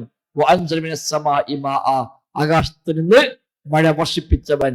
ഫഅഖ്റജ ബിഹി മിനസ് സമറാത്തി റിസ്ഖൻ ലക്കും, അത് മുഖേന നിങ്ങൾക്ക് റിസ്ക്കായി ഉപജീവനമായി കൊണ്ട് പഴവർഗ്ഗങ്ങളെ ഉൽപ്പാദിപ്പിച്ചവനാരോ അവനെയാണ് നിങ്ങൾ ആരാധിക്കേണ്ടത്. അപ്പോ റബ്ബു ഹുവൽ മഅബൂദ്, റബ്ബാകുന്നു മഅബൂദ്. റബ്ബല്ലാത്ത മഅബൂദില്ല. റബ്ബാരോ അവനാണ് മഅബൂദാവേണ്ടത്. സൃഷ്ടിക്കാത്തവൻ ആരാധിക്കപ്പെടാൻ പറ്റൂല, സംരക്ഷിക്കാത്തവൻ ആരാധിക്കപ്പെടാൻ പറ്റൂല.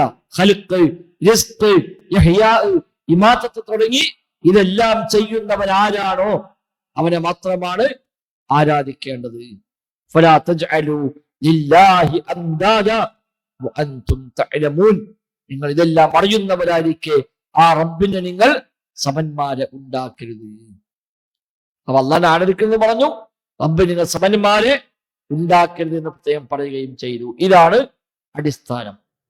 ഖാല ഇബ്നു കസീർ റഹിമഹുല്ലാഹ്, ഇബ്നു കസീർ റഹിമഹുല്ലാഹ് പറയുന്നു, അൽ ഖാലിഖു ലിഹാദിഹിൽ അശ്യാഇ ഹുവൽ മുസ്തഹിഖു ലിൽ ഇബാദ. അൽ ഖാലിഖു ലിഹാദിഹിൽ അശ്യാ, ഈ വസ്തുക്കളെല്ലാം സൃഷ്ടിച്ചവനാരോ ഹുവൽ മുസ്തഹിഖു ലിൽ ഇബാദ, അവനാണ് ഇബാദത്ത് അർഹിക്കുന്നവൻ.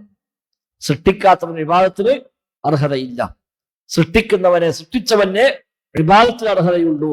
ഇവിടെ ആരാണോ ഇതെല്ലാം സൃഷ്ടിച്ചത് അവനാണ് ഇബാദത്ത് അർഹിക്കുന്നവൻ എന്ന് ഇബ്നു കസീർ റഹിമഹുല്ലാഹ് പറയുകയും ചെയ്യുന്നു.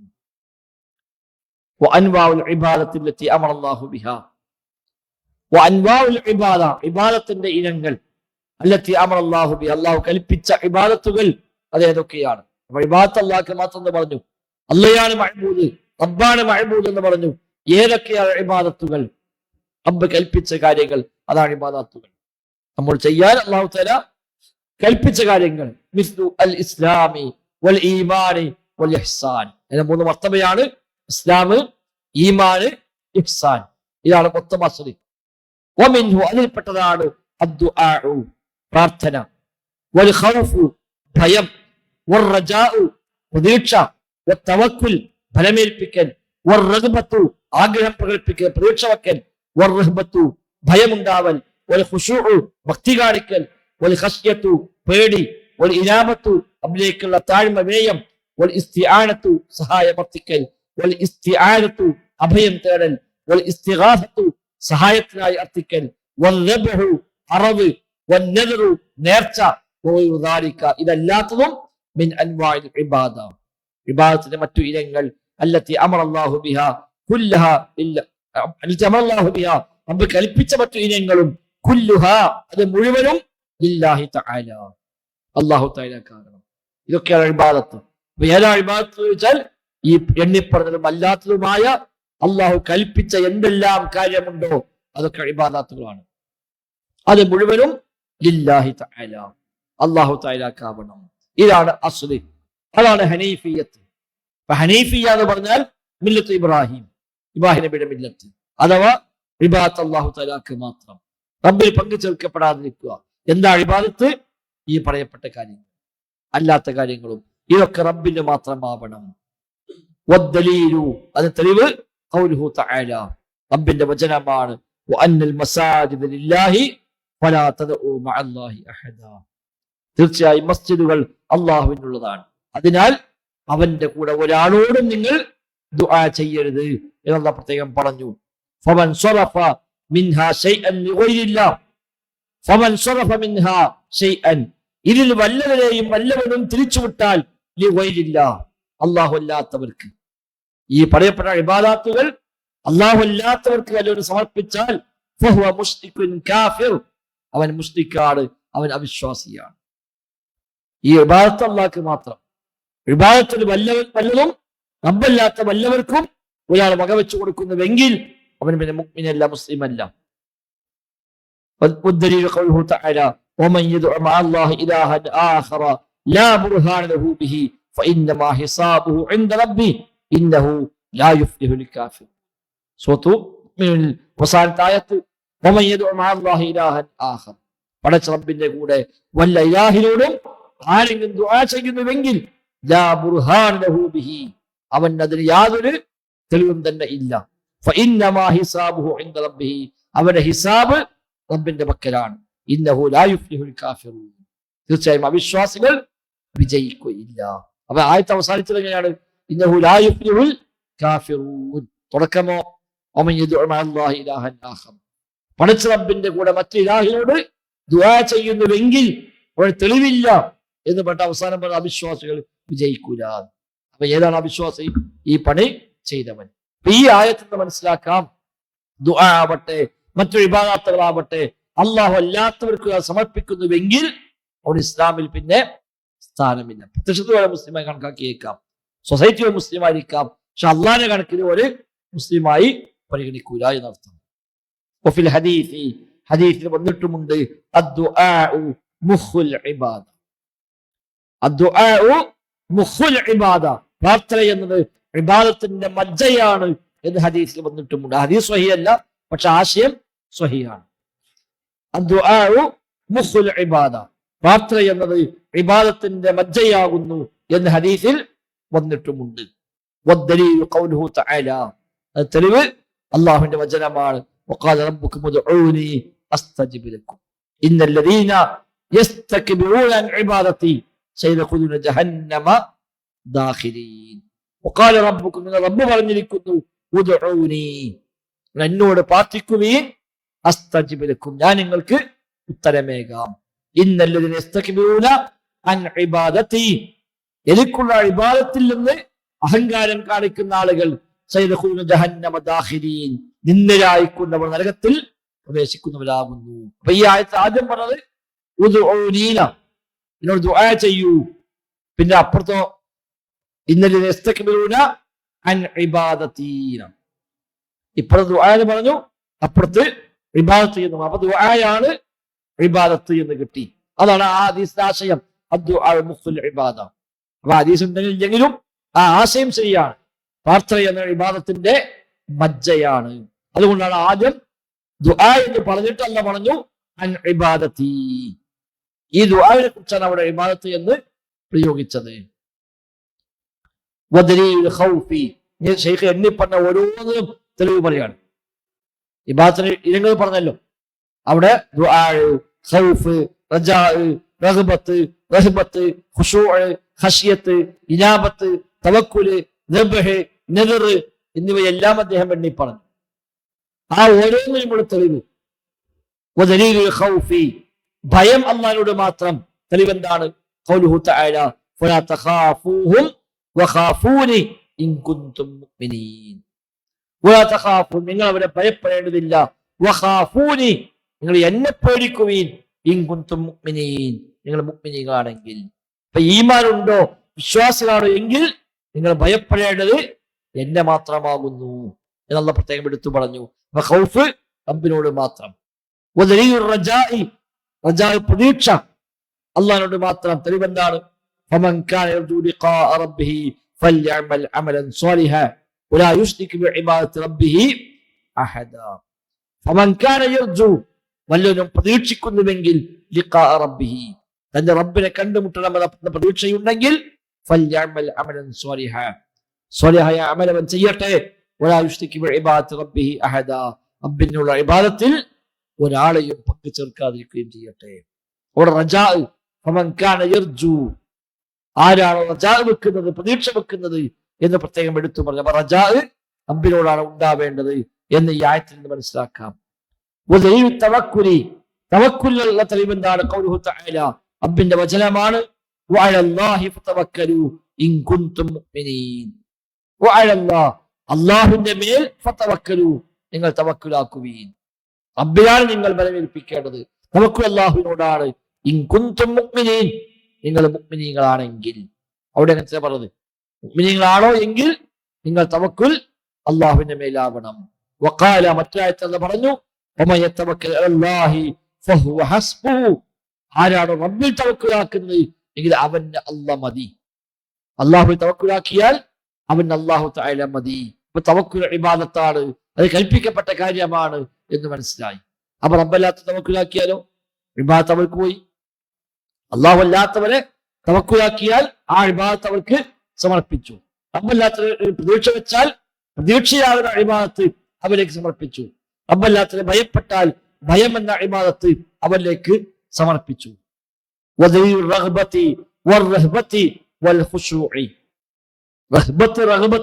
റബ്ബിലേക്ക് ആഗ്രഹം പ്രകടിപ്പിക്കുക, റബ്ബിൽ ഭയം ഉണ്ടാവുക, വൽ ഖുശൂഇ, ഭക്തി കാണിക്കുക.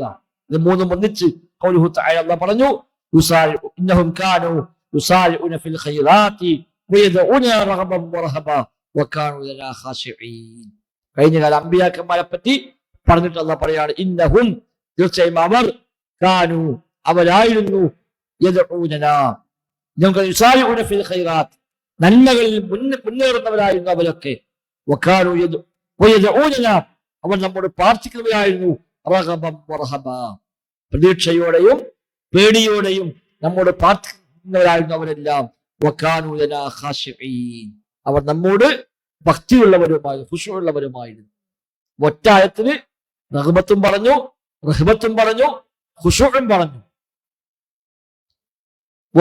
ഖശ്യതി, ഈ ഖശ്യത്ത് ഭയം, അതിന് തെളിവെന്താണ്? ഖൗലുഹു തആല, ഫലാ തഖ്ശൗഹും വഖ്ശൗനി, നിങ്ങൾ അവരെ ഭയപ്പെടേണ്ടതില്ല, നിങ്ങൾ എന്നെയാണ് പേടിക്കേണ്ടത് എന്നുള്ള പറഞ്ഞു.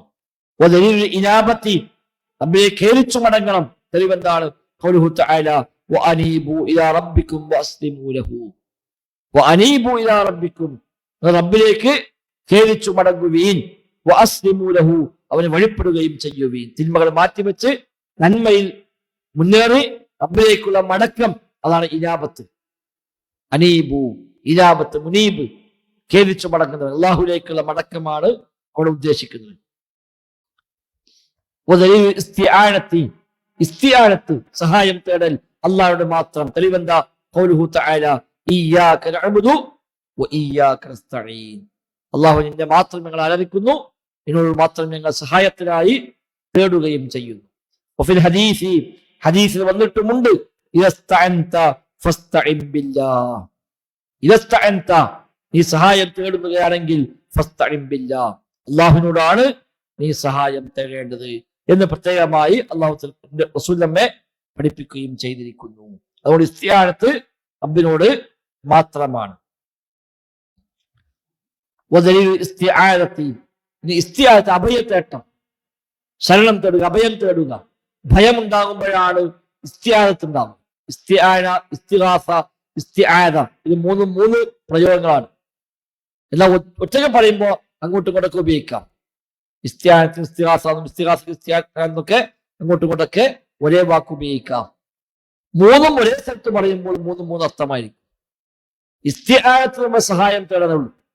ഏത് സഹായത്തേട്ടത്തിനും ഇസ്തിആനത്ത് എന്ന് പറയാം. ഇസ്തിഗാസ എന്ന് പറഞ്ഞാൽ പ്രതിസന്ധി ഘട്ടത്തിലെ സഹായത്തേട്ടങ്ങളാണ്. ബുദ്ധിമുട്ട് വരുമ്പോൾ, പ്രയാസം വരുമ്പോ ഉള്ള വിളിച്ചു തേട്ടം, അതിനാണ് ഇസ്തിഗാസ എന്ന് പറയുന്നത്. ഇസ്തിആന എന്ന് പറയുമ്പോൾ ഭയം ഉണ്ടാകുമ്പോഴുള്ള സഹായത്തേട്ടമാണ്. അതൊക്കെ ഇസ്തിആനത്താണ്. ഇസ്തിആനത്ത് ഇസ്തിആനത്താണ്, ഇസ്തിഗാസ ഇസ്തിആനത്താണ്. എന്നാൽ എല്ലാ ഇസ്തിആനത്തും ഇസ്തിഗാസയിക്കൊള്ളുന്നില്ല. എല്ലാ ഇസ്തിആനത്തും ഇസ്തിആനത്താകണമെന്നില്ല. തിരിച്ചു പറയാം, എല്ലാ ഇസ്തിഗാസയും ഇസ്തിആനത്താണ്. പ്രതിസന്ധി ഘട്ടത്തെ തേട്ടമാണ് ഇസ്തിഗാസ, അത് സഹായ തേട്ടമാണ്. എല്ലാ സഹായ തേട്ടവും പ്രതിസന്ധി ഘട്ടത്തേക്കൊള്ളുന്നുണ്ടോ? ഇല്ല. ഭയമുണ്ടാകുമ്പോഴുള്ള തേട്ടമാണ് ഇസ്തിആന, അഊദു, അത് സഹായ തേട്ടമാണ്. എല്ലാ സഹായ തേട്ടവും അഭയതേട്ടമാകണമെന്നില്ല. എന്തായാലും അഭയതേട്ടം റബ്ബിനോട് മാത്രം. പ്രതിസന്ധി ഘട്ടത്തിലെ സഹായാത്രകൾ അള്ളാഹുവിനോട് മാത്രം. എല്ലാ സഹായാത്രകളും അള്ളാഹുവിനോട് മാത്രം. അല്ലാതെ അനുവാദമുള്ള ഇസ്തിആനത്ത് ഉണ്ടാവും.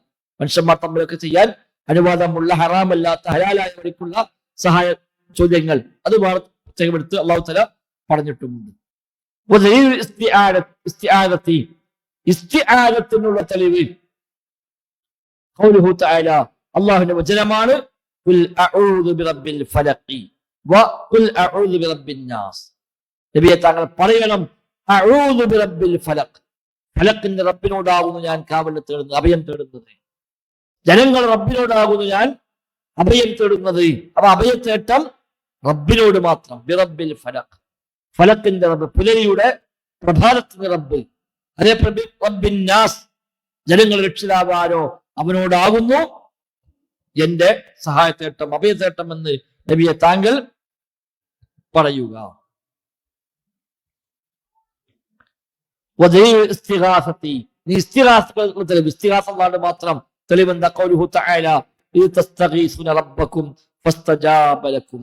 സൂറത്തുൽ അൻഫാൽ അല്ലാഹു തആല പറഞ്ഞു, ഇദ് തസ്തഗീസുന റബ്ബക്കും, നിങ്ങൾ റബ്ബിനോട് ഇസ്തിഗാസ ചെയ്ത രംഗം ഓർക്കുക. ഫസ്തജാബ ലക്കും, അവൻ നിങ്ങൾക്ക് ഉത്തരം ചെയ്തു. അവിടെ ഇസ്തിഗാസ, തസ്തഗീസൂന എന്ന പദം ഉപയോഗിച്ചത്. ഇസ്തിഗാസ, ഇസ്തഗീസു, ഇസ്തിഗാസ മാദിയാണ്, മുദാരിയാണ്, ഭൂതകാലക്രിയയാണ് ഇസ്തിഗാസ.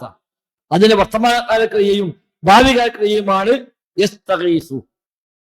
തസ്തഗീസൂന, നിങ്ങൾ ഇസ്തിഗാസ ചെയ്യുന്ന ആ രംഗം നിങ്ങൾ ഓർക്കണം. ഫസ്തജാബ ലക്കും, അപ്പോൾ നിങ്ങൾക്ക് അവൻ ഉത്തരം ചെയ്തു. അപ്പൊ ഇസ്തിഗാസ നബി നടത്തിയത് അള്ളാഹിനോടാണ്, സ്വഹാബി നടത്തിയത് അള്ളാഹിനോടാണ്. അള്ളാഹ് ഉത്തരം ചെയ്യുകയും ചെയ്തു. ആ ഇസ്തിഗാസ റബ്ബിനോട് മാത്രമേ പാടുള്ളൂ. ഇനി അറുക്കൽ അള്ളാഹിന്റെ പേരിൽ മാത്രം, ബലികർമ്മങ്ങൾ, മൃഗങ്ങളെ ബലിയറുക്കൽ, അത് റബ്ബിന്റെ മാത്രം എന്ന് തെളിവെന്താണ്? ഖൗലുഹു തആല, അള്ളാഹുവിന്റെ വചനമാണ്, ഖുൽ ഇന്ന സ്വലാത്തി വനുസുകി വമഹ്യായ വമമാതി ലില്ലാഹി റബ്ബിൽ ആലമീൻ. ഖുൽ, പറയുക നബിയെ, ഇന്ന സ്വലാത്തി, തീർച്ചയായും എന്റെ നിസ്കാരം, വനുസുകി, എന്റെ ബലികർമ്മങ്ങളും, വമഹ്യായ വമമാതി, എന്റെ ജീവിതവും എന്റെ മരണവും, ലില്ലാഹി റബ്ബിൽ ആലമീൻ, സർവ്വലോക രക്ഷിതാവായ അള്ളാഹുവിന് മാത്രമാകുന്നു. അപ്പൊ അവിടെ നുസുക്ക്, നുസുക്കിന് ആരാധനാ കർമ്മങ്ങൾ അർത്ഥമുണ്ട്, അതോടൊപ്പം ബലികർമ്മം എന്നും അർത്ഥമുണ്ട് നുസുക്കിന്. അപ്പൊ എന്റെ നിസ്കാരവും എന്റെ ബലികർമ്മവും അള്ളാഹുവിനാകുന്നു. ലാ ശരീക ലഹ്, അവനൊരു പങ്കുകാരനുമില്ല. നിസ്കാരം മറ്റൊരാൾ കൊടുക്കാൻ പറ്റില്ല, ശരീക്കില്ല. നുസുക്ക് മറ്റൊരാൾക്കില്ല, കാരണം ശരീക്കില്ല. ശരീക്കുണ്ടെങ്കിലോ നുസുക്ക് ആ ശരീക്കിനും കൊടുക്കാം, പക്ഷെ ലാ ശരീക ലഹ്, അവന് പങ്കുകാരില്ല. വമിന സുന്നത്തി, സുന്നത്തിൽ നിന്നുമുള്ള തെളിവാണ്, ലഅനല്ലാഹു മൻ ദബഹ ലിഗൈരില്ലാഹ്. ലഅനല്ലാഹ്, അല്ലാഹു ശപിച്ചിരിക്കുന്നു, മൻ ദബഹ ലിഗൈരില്ലാഹ്, അല്ലാഹു അല്ലാത്തവർക്ക് വേണ്ടി അറുക്കുന്നവൻ, അറുത്തവനെ അല്ലാഹു ശപിച്ചിരിക്കുന്നു.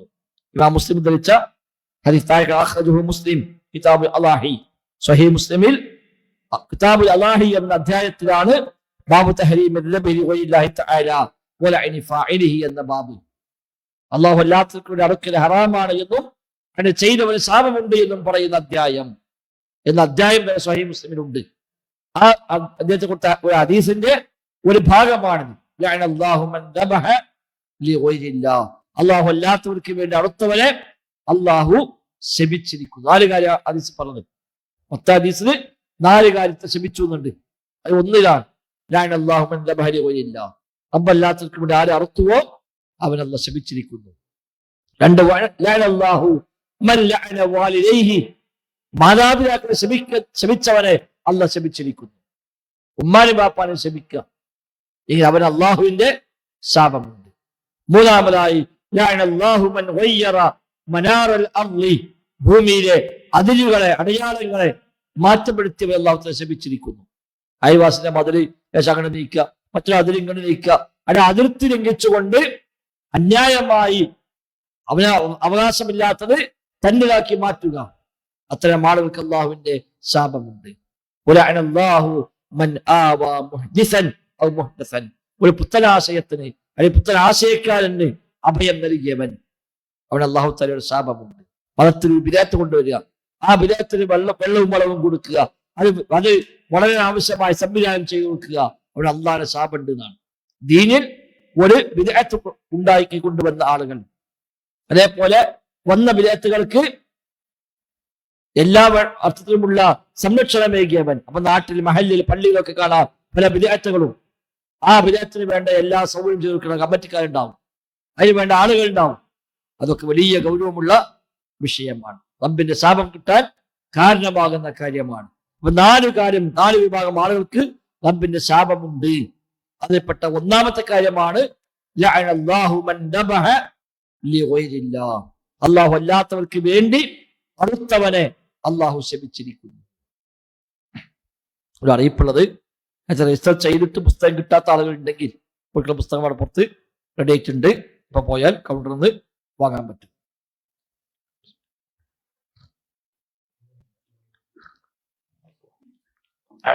പിന്നെ നേർച്ച അള്ളാഹുവിന് മാത്രം തെളിവെന്താണ്? ഖൗലുഹു തആല യൂഫൂന ബിന്നദരി വയഖാഫൂന യൗമൻ കാന ശർറുഹു മുസ്തഖീറാ. വിശ്വാസികൾക്ക് ഗുണം പറഞ്ഞപ്പോൾ പറഞ്ഞു യൂഫൂന ബിന്നദർ, അവർ നേർച്ചകളെ പൂർത്തീകരിക്കുന്നവരാകുന്നു. അപ്പൊ നേർച്ച പൂർത്തിയാക്കേണ്ട കാര്യമാണെന്ന് പറഞ്ഞു. അത് റബ്ബിനുള്ള ഇബാദത്തിൽപ്പെട്ടതാണ് നേർച്ച എന്നുള്ളത്. ഈ നിലക്ക് എല്ലാ ഇബാദത്തും അല്ലാഹു തആലക്ക് മാത്രം. ഒന്നാമത്തെ അസ്ലാണ് മഅരിഫത്തുൽ അബ്ദി റബ്ബഹു, ഒരു അടിമ തന്റെ റബ്ബിനെ അറിയലാണ് ഒന്നാമത്തെ അസ്ല്. എങ്ങനെ അറിയാം? അവന്റെ ദൃഷ്ടാന്തങ്ങളിലൂടെ, അവന്റെ സൃഷ്ടികളിലൂടെ. നീ എന്താ ഇബാദത്ത്? അതാണ് ഈ പറഞ്ഞത്. ഇതെല്ലാം ഇബാദത്തിന്റെ ഇനങ്ങളാണ്. ഈ ഇബാദത്തുകൾ മുഴുവനും അല്ലാഹു തആലക്ക് മാത്രമാകുന്നു. ഇതാണ് ഒന്നാമത്തെ അസ്ല്. ഇനി രണ്ടാമത്തെ അസ്ലാണ്. അതിന് തോന്നുന്നു അടുത്ത ക്ലാസ്സിലേക്ക് നമുക്ക് വെക്കാം. 2-3 അസ്ല് അടുത്ത ക്ലാസ്സിൽ എടുക്കാം.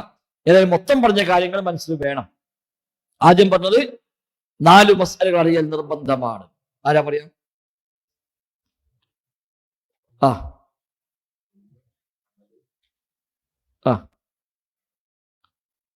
സബർ, ഇൽമ്, അമല്, ദഅവത്ത്, സബർ. ഏറ്റവും ചുരുക്കുമ്പോൾ അതിന് നോട്ട് നിൽക്കുക.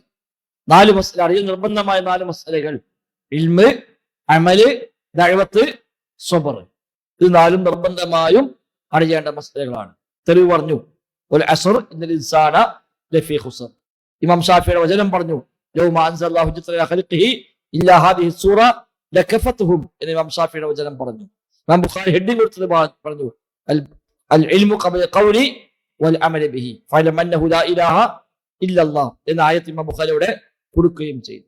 പിന്നെ പറഞ്ഞു 3 കാര്യം നിർബന്ധമായി നമ്മൾ അറിയേണ്ടതുണ്ട്. ഒന്ന്, അള്ളാഹുവാണ് സൃഷ്ടിക്കുകയും അവനാണ് റിസ്ക് നൽകുകയും ചെയ്തത്. അവൻ നമുക്ക് റസൂലുമാരെ പറഞ്ഞയച്ച് കൽപ്പനകൾ തന്നിരിക്കുന്നു. ആ റസൂൽ ആരനുസരിച്ചുവോ അവന് സ്വർഗമുണ്ട്, ആരനുസരണക്കേട് കാണിച്ചു അവന് നരകവുമുണ്ട്. 2, റബ്ബിന്റെ കൂടെ ഇബാദത്തിൽ മറ്റൊരാൾ പങ്കു ചേർക്കപ്പെടുക എന്ന് അല്ലാഹു തആല ഇഷ്ടപ്പെടുകയില്ല. അത് മലക്കാണെങ്കിലും ശരി, നബിയാണെങ്കിലും ശരി എന്ന് പറഞ്ഞു. 3-ാമത്തെ കാര്യം, അള്ളാഹുവിനെ തൗഹീദ് അംഗീകരിക്കുകയും മുഹമ്മദ് നബിയെ പിൻപറ്റുകയും ചെയ്യുന്ന ഒരാൾ അള്ളാഹുക്കും റസൂലിനും എതിർ പ്രവർത്തിക്കുന്ന ആളുകളുമായി സ്നേഹബന്ധം വെച്ച് പുലർത്തുകയില്ല. ഇതാണ് 3 കാര്യം പറഞ്ഞു. പിന്നെ 2 കാര്യം പ്രത്യേകമായി പറഞ്ഞു. അള്ളാഹു കൽപ്പിച്ച ഏറ്റവും പ്രധാനപ്പെട്ടത് തൗഹീദാണ്. അള്ളാഹു വിരോധിച്ച ഏറ്റവും പ്രധാനപ്പെട്ടത് ശിർക്കുമാണ്. തൗഹീദ് എന്നാൽ ഇഫ്റാദുല്ലാഹി ബിൽ ഇബാദ, ഇബാദത്ത് അല്ലാഹുക്ക് മാത്രമാക്കുക. ശിർക്ക് എന്നാൽ ദഅവത്തു ഗൈരില്ലാഹ്, റബ്ബല്ലാത്തവരോട് ദുആ ചെയ്യുക. ശേഷം പറഞ്ഞു ഏതാണ് 3 അസ്ലുകൾ എന്ന് ചോദിക്കപ്പെട്ടാൽ നീ പറഞ്ഞോ മഅരിഫത്തുൽ അബ്ദി റബ്ബഹു വദീനഹു വനബിയഹു മുഹമ്മദൻ സ്വല്ലല്ലാഹു അലൈഹി വസല്ലം. ഒരു അടിമ അല്ലാഹുവിനെ അറിയുക, ദീൻ അറിയുക, അവന്റെ നബിയായ മുഹമ്മദ് നബിയെ അറിയുക. ഇത് മൂന്നുമാണ് അസ്ലിയായ മൂന്ന് കാര്യങ്ങൾ. ഇന്നലെ ഒന്നാമത്തെ പറഞ്ഞു റബ്ബിനെ അറിയാന്ന് പറയാ. എന്താ? ആരാ റബ്ബ്? നമ്മെ സൃഷ്ടിച്ചവനാണ്, നമുക്ക് വേണ്ട എല്ലാ സംരക്ഷണങ്ങളും നൽകുന്നവനാണ്, ആലമീങ്ങളെ മുഴുവനും സംരക്ഷിക്കുന്നവരാകുന്നു എന്റെ റബ്ബ്. തെളിവ് അൽഹംദുലില്ലാഹി റബ്ബിൽ ആലമീൻ. ആ റബ്ബിന് മാത്രമാണ് ഇബാദത്ത്. അർ റബ്ബു ഹുവൽ മഅബൂദ്. റബ്ബാകുന്നു മഅബൂദ്, അല്ലാത്തവർക്ക് മഅബൂദ് ആവാൻ അവകാശമില്ല. ശേഷം എന്താ ഇബാദത്ത് എന്ന് പറഞ്ഞു, ഏതൊക്കെ ഇബാദത്ത് എന്ന് പറഞ്ഞു, ആ ഓരോന്നിനുമുള്ള തെളിവുകളും പറഞ്ഞു. അപ്പൊ ഈ കിതാബിന്റെ പ്രത്യേകതയാണ്, ശൈഖിന്റെ വക അല്ല ഒന്നും. എന്ത് പറയുമ്പോഴും തെളിവ് ഖൗലുഹു തആല, അല്ലാഹുവിന്റെ ഖൗലാകുന്നു. അലിവമിന സുന്നത്തി വമിന ഹദീസി, ഹദീസിൽ സുന്നത്തിൽ ഇങ്ങനെ വന്നിരിക്കുന്നു. അപ്പൊ ഖുർആനും ഹദീസും തെളിവ് പറഞ്ഞുകൊണ്ടല്ലാതെ ശൈഖ് ഒന്നും പറഞ്ഞിട്ടില്ല. സ്വന്തമായ ഒരു അഭിപ്രായം കൂടെ രേഖപ്പെടുത്തിയിട്ടില്ല. ഈ രണ്ടാമത്തെ അസ്ല് അള്ളാഹ് ദീൻ അറിയുക എന്നാണ്. അതിന് വിശദമായി പറയും, എന്താ ദീന്, എങ്ങനെ അറിയേണ്ടതെന്നൊക്കെ പറയും. മൂന്നാമത്തെ അസ്ല് നബിയെ അറിയുക. അപ്പൊ ആരാ നബി? മുഹമ്മദ് നബിയുടെ ഏറ്റവും ചുരുങ്ങിയ ഒരു ജീവചരിത്രം. നബി തങ്ങൾ ആരാണ്, നബി എന്താണ് പഠിപ്പിച്ചത്, നബിയുടെ കുടുംബം ഏതാണ്, എത്ര പ്രായം ജീവിച്ചു, എത്ര വയസ്സിലുണ്ടായി എന്നുള്ള ആ ചുരുങ്ങിയ ഒറ്റ പാരഗ്രാഫിൽ നബി തങ്ങളുടെ ജീവിതം അവിടെ പറയുകയും ചെയ്യും. ഈ മൂന്ന് അസ്ലുകളാണ് ഒരു മനുഷ്യൻ അനിവാര്യമായും അറിയേണ്ടുന്ന മൂന്ന് അസ്ലുകൾ. അതാണ് അൽ ഉസൂൽ സലാസ, മൂന്ന് അസ്ലുകൾ, അല്ലെങ്കിൽ സലാസത്തുൽ ഉസൂൽ. രണ്ട് രൂപത്തിൽ പേരുണ്ട്. അതേപോലെ അൽ ഉസൂൽ സലാസ വ അദില്ലതുഹ എന്നും അതിന് പേരുണ്ട്. മൂന്ന് അസ്ലുകളും അതിന്റെ തെളിവുകളും, അങ്ങനെയൊക്കെ കിതാബിന് പേരുണ്ട്. ശൈഖിന്റെ കിതാബുകളിൽ ഏറെ പ്രാധാന്യം അർഹിക്കുന്ന കിതാബാണ്. നേരത്തെ പറഞ്ഞപ്പോൾ ധാരാളം വ്യാഖ്യാന ഗ്രന്ഥങ്ങൾ അതിന്റെ പേരിൽ ഇറങ്ങിയിട്ടുണ്ട്.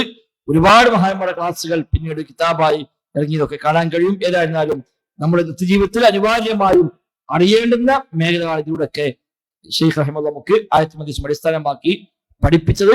ബാക്കി ഇൻഷാ അല്ലാഹ് ഒരു ക്ലാസ് കിട്ടിയാൽ നമുക്ക് ഏതാണ്ട് പൂർത്തിയാക്കാൻ കഴിയും എന്നാണ് തോന്നുന്നത്. നമുക്ക് ഒരു ഡേറ്റ് കൂടി കണ്ട് ഇവിടെ നിങ്ങൾ ഉറപ്പിച്ചാൽ പിന്നെ മറക്കാൻ സാധ്യതയില്ല. ഏതായിരുന്നാലും ഇവിടുത്തെ ഒരു യൂത്ത് വിങ് ഇത്തരം ഒരു ദൗറ സംഘടിപ്പിക്കാൻ മുന്നോട്ട് വന്നു എന്നുള്ളത് അൽഹംദുലില്ലാഹ് വലിയ സന്തോഷമുണ്ട്. ധാരാളം ആളുകൾക്ക് ഒരു വെളിച്ചമാവാൻ ഒരു നിമിത്തമായേക്കാം. ഇത്തരം ദൗറകൾ നമ്മുടെ സംഘടന ഔദ്യോഗികമായി ഇപ്പൊ ദർസ് എന്ന ഒരു സംവിധാനം പ്രഖ്യാപിച്ചിട്ടുണ്ട്. എല്ലാ ജില്ലയിലും തെരഞ്ഞെടുക്കപ്പെടുന്ന കേന്ദ്രങ്ങളിൽ പ്രത്യേകമായി ദർസ്, കിതാബ് അടിസ്ഥാനമാക്കിയുള്ള ദർസുകൾ അടുത്ത രചനയുമായി സഹകരിച്ചുകൊണ്ട് അതിന്റെ സംഘാടനം നമ്മുടെ മാതൃഘടകം, യൂത്ത് വിങ്, സ്റ്റുഡൻസ് വിങ് എല്ലാം ഒന്നിച്ച് ചെയ്യുകയും അതിന് വൈജ്ഞാനികമായ തരം രചന ഏറ്റെടുക്കുകയും ചെയ്തുകൊണ്ടുള്ള ഒരു ദർസ് സംവിധാനം തന്നെ സംഘടന ഔദ്യോഗികമായി രൂപം നൽകിയിട്ടുണ്ട്. തൊട്ടടുത്ത ദിവസങ്ങളിലായി അതിന്റെ പ്രഖ്യാപനം വരും. അതനുസരിച്ച് കേരളത്തിലെ എല്ലാ ജില്ലയിലും തിരഞ്ഞെടുക്കപ്പെടുന്ന ഇടങ്ങളിൽ കിതാബ് വെച്ചുകൊണ്ടുള്ള പഠനങ്ങൾ താല്പര്യമുള്ള സ്ഥലങ്ങളിൽ താല്പര്യമുള്ള ആളുകൾക്ക് പഠിക്കാൻ അവസരം ഒരുക്കുക എന്നാണ് ഇതിലൂടെ സംഘടന ലക്ഷ്യമാക്കുന്നത്. നമ്മളതിൽ തുടക്കം കുറിച്ചു സംഘടന പ്രഖ്യാപിക്കുന്ന മുമ്പ് തന്നെ അല്ലത്തില്ല. ഇവിടുത്തെ യൂത്ത് വിങ് മുന്നോട്ട് വന്നു. വലിയ കാര്യമാണ്. അല്ലാഹു തആല എല്ലാ അർത്ഥത്തിലും ഖബൂലാക്കുമാറാവട്ടെ. ബറക്കല്ലാഹു ഫീന ജമീഅൻ. അടുത്ത ഡേറ്റ് കൂടി കണ്ടാൽ നമുക്ക് ചർച്ചയ്ക്ക് പോകാം. ഏകദേശം നമുക്ക് എന്ത് നോക്കാൻ പറ്റും? എന്റെ ഡേറ്റ് പറഞ്ഞില്ലേ, ആയിക്കോട്ടെ, വല്ലാതെ വൈകണ്ടല്ലേ, ഒരു 2 ആഴ്ചക്കുള്ളിലായിക്കൂടെ? ഇന്നിപ്പോ വെള്ളിയാഴ്ചയാണ്. അടുത്ത വെള്ളി അല്ലാത്ത വെള്ളിയാക്കിയാലോ? 26 വെള്ളിങ്ങനെ സൗകര്യം. 26 വെള്ളി മഗ്‌രിബിന് ശേഷം ഇൻഷാ അല്ലാഹ്. ഓക്കെ. നമ്മൾ ഈ പറഞ്ഞ വായിച്ചു പോയ വിഷയങ്ങളിൽ എന്തെങ്കിലുമൊക്കെ വ്യക്തത ആവശ്യമുണ്ടെങ്കിൽ, ഏതൊരു ഭാഗം മനസ്സിലായിട്ടില്ല, ഒന്നുകൂടെ വായിക്കണം എന്നാണെങ്കിൽ ഒന്നുകൂടെ വായിച്ചു തരാം. അല്ലെങ്കിൽ ആ ഭാഗത്ത് ക്ലിയർ ആയി പറഞ്ഞു തരുന്നതാണെങ്കിൽ പറഞ്ഞു തരാം. ഇതുമായി ബന്ധപ്പെട്ട കിതാബുമായി ബന്ധപ്പെട്ടോ ഷെയ്ഖുമായി ബന്ധപ്പെട്ടോ എന്തെങ്കിലും പൊതുവായി അറിയേണ്ട കാര്യമുണ്ടെങ്കിൽ അതും ചോദിക്കാം. ഈ വിഷയവുമായി ബന്ധപ്പെട്ടാണ് ചോദിക്കേണ്ടത്. മനസ്സിലാവും.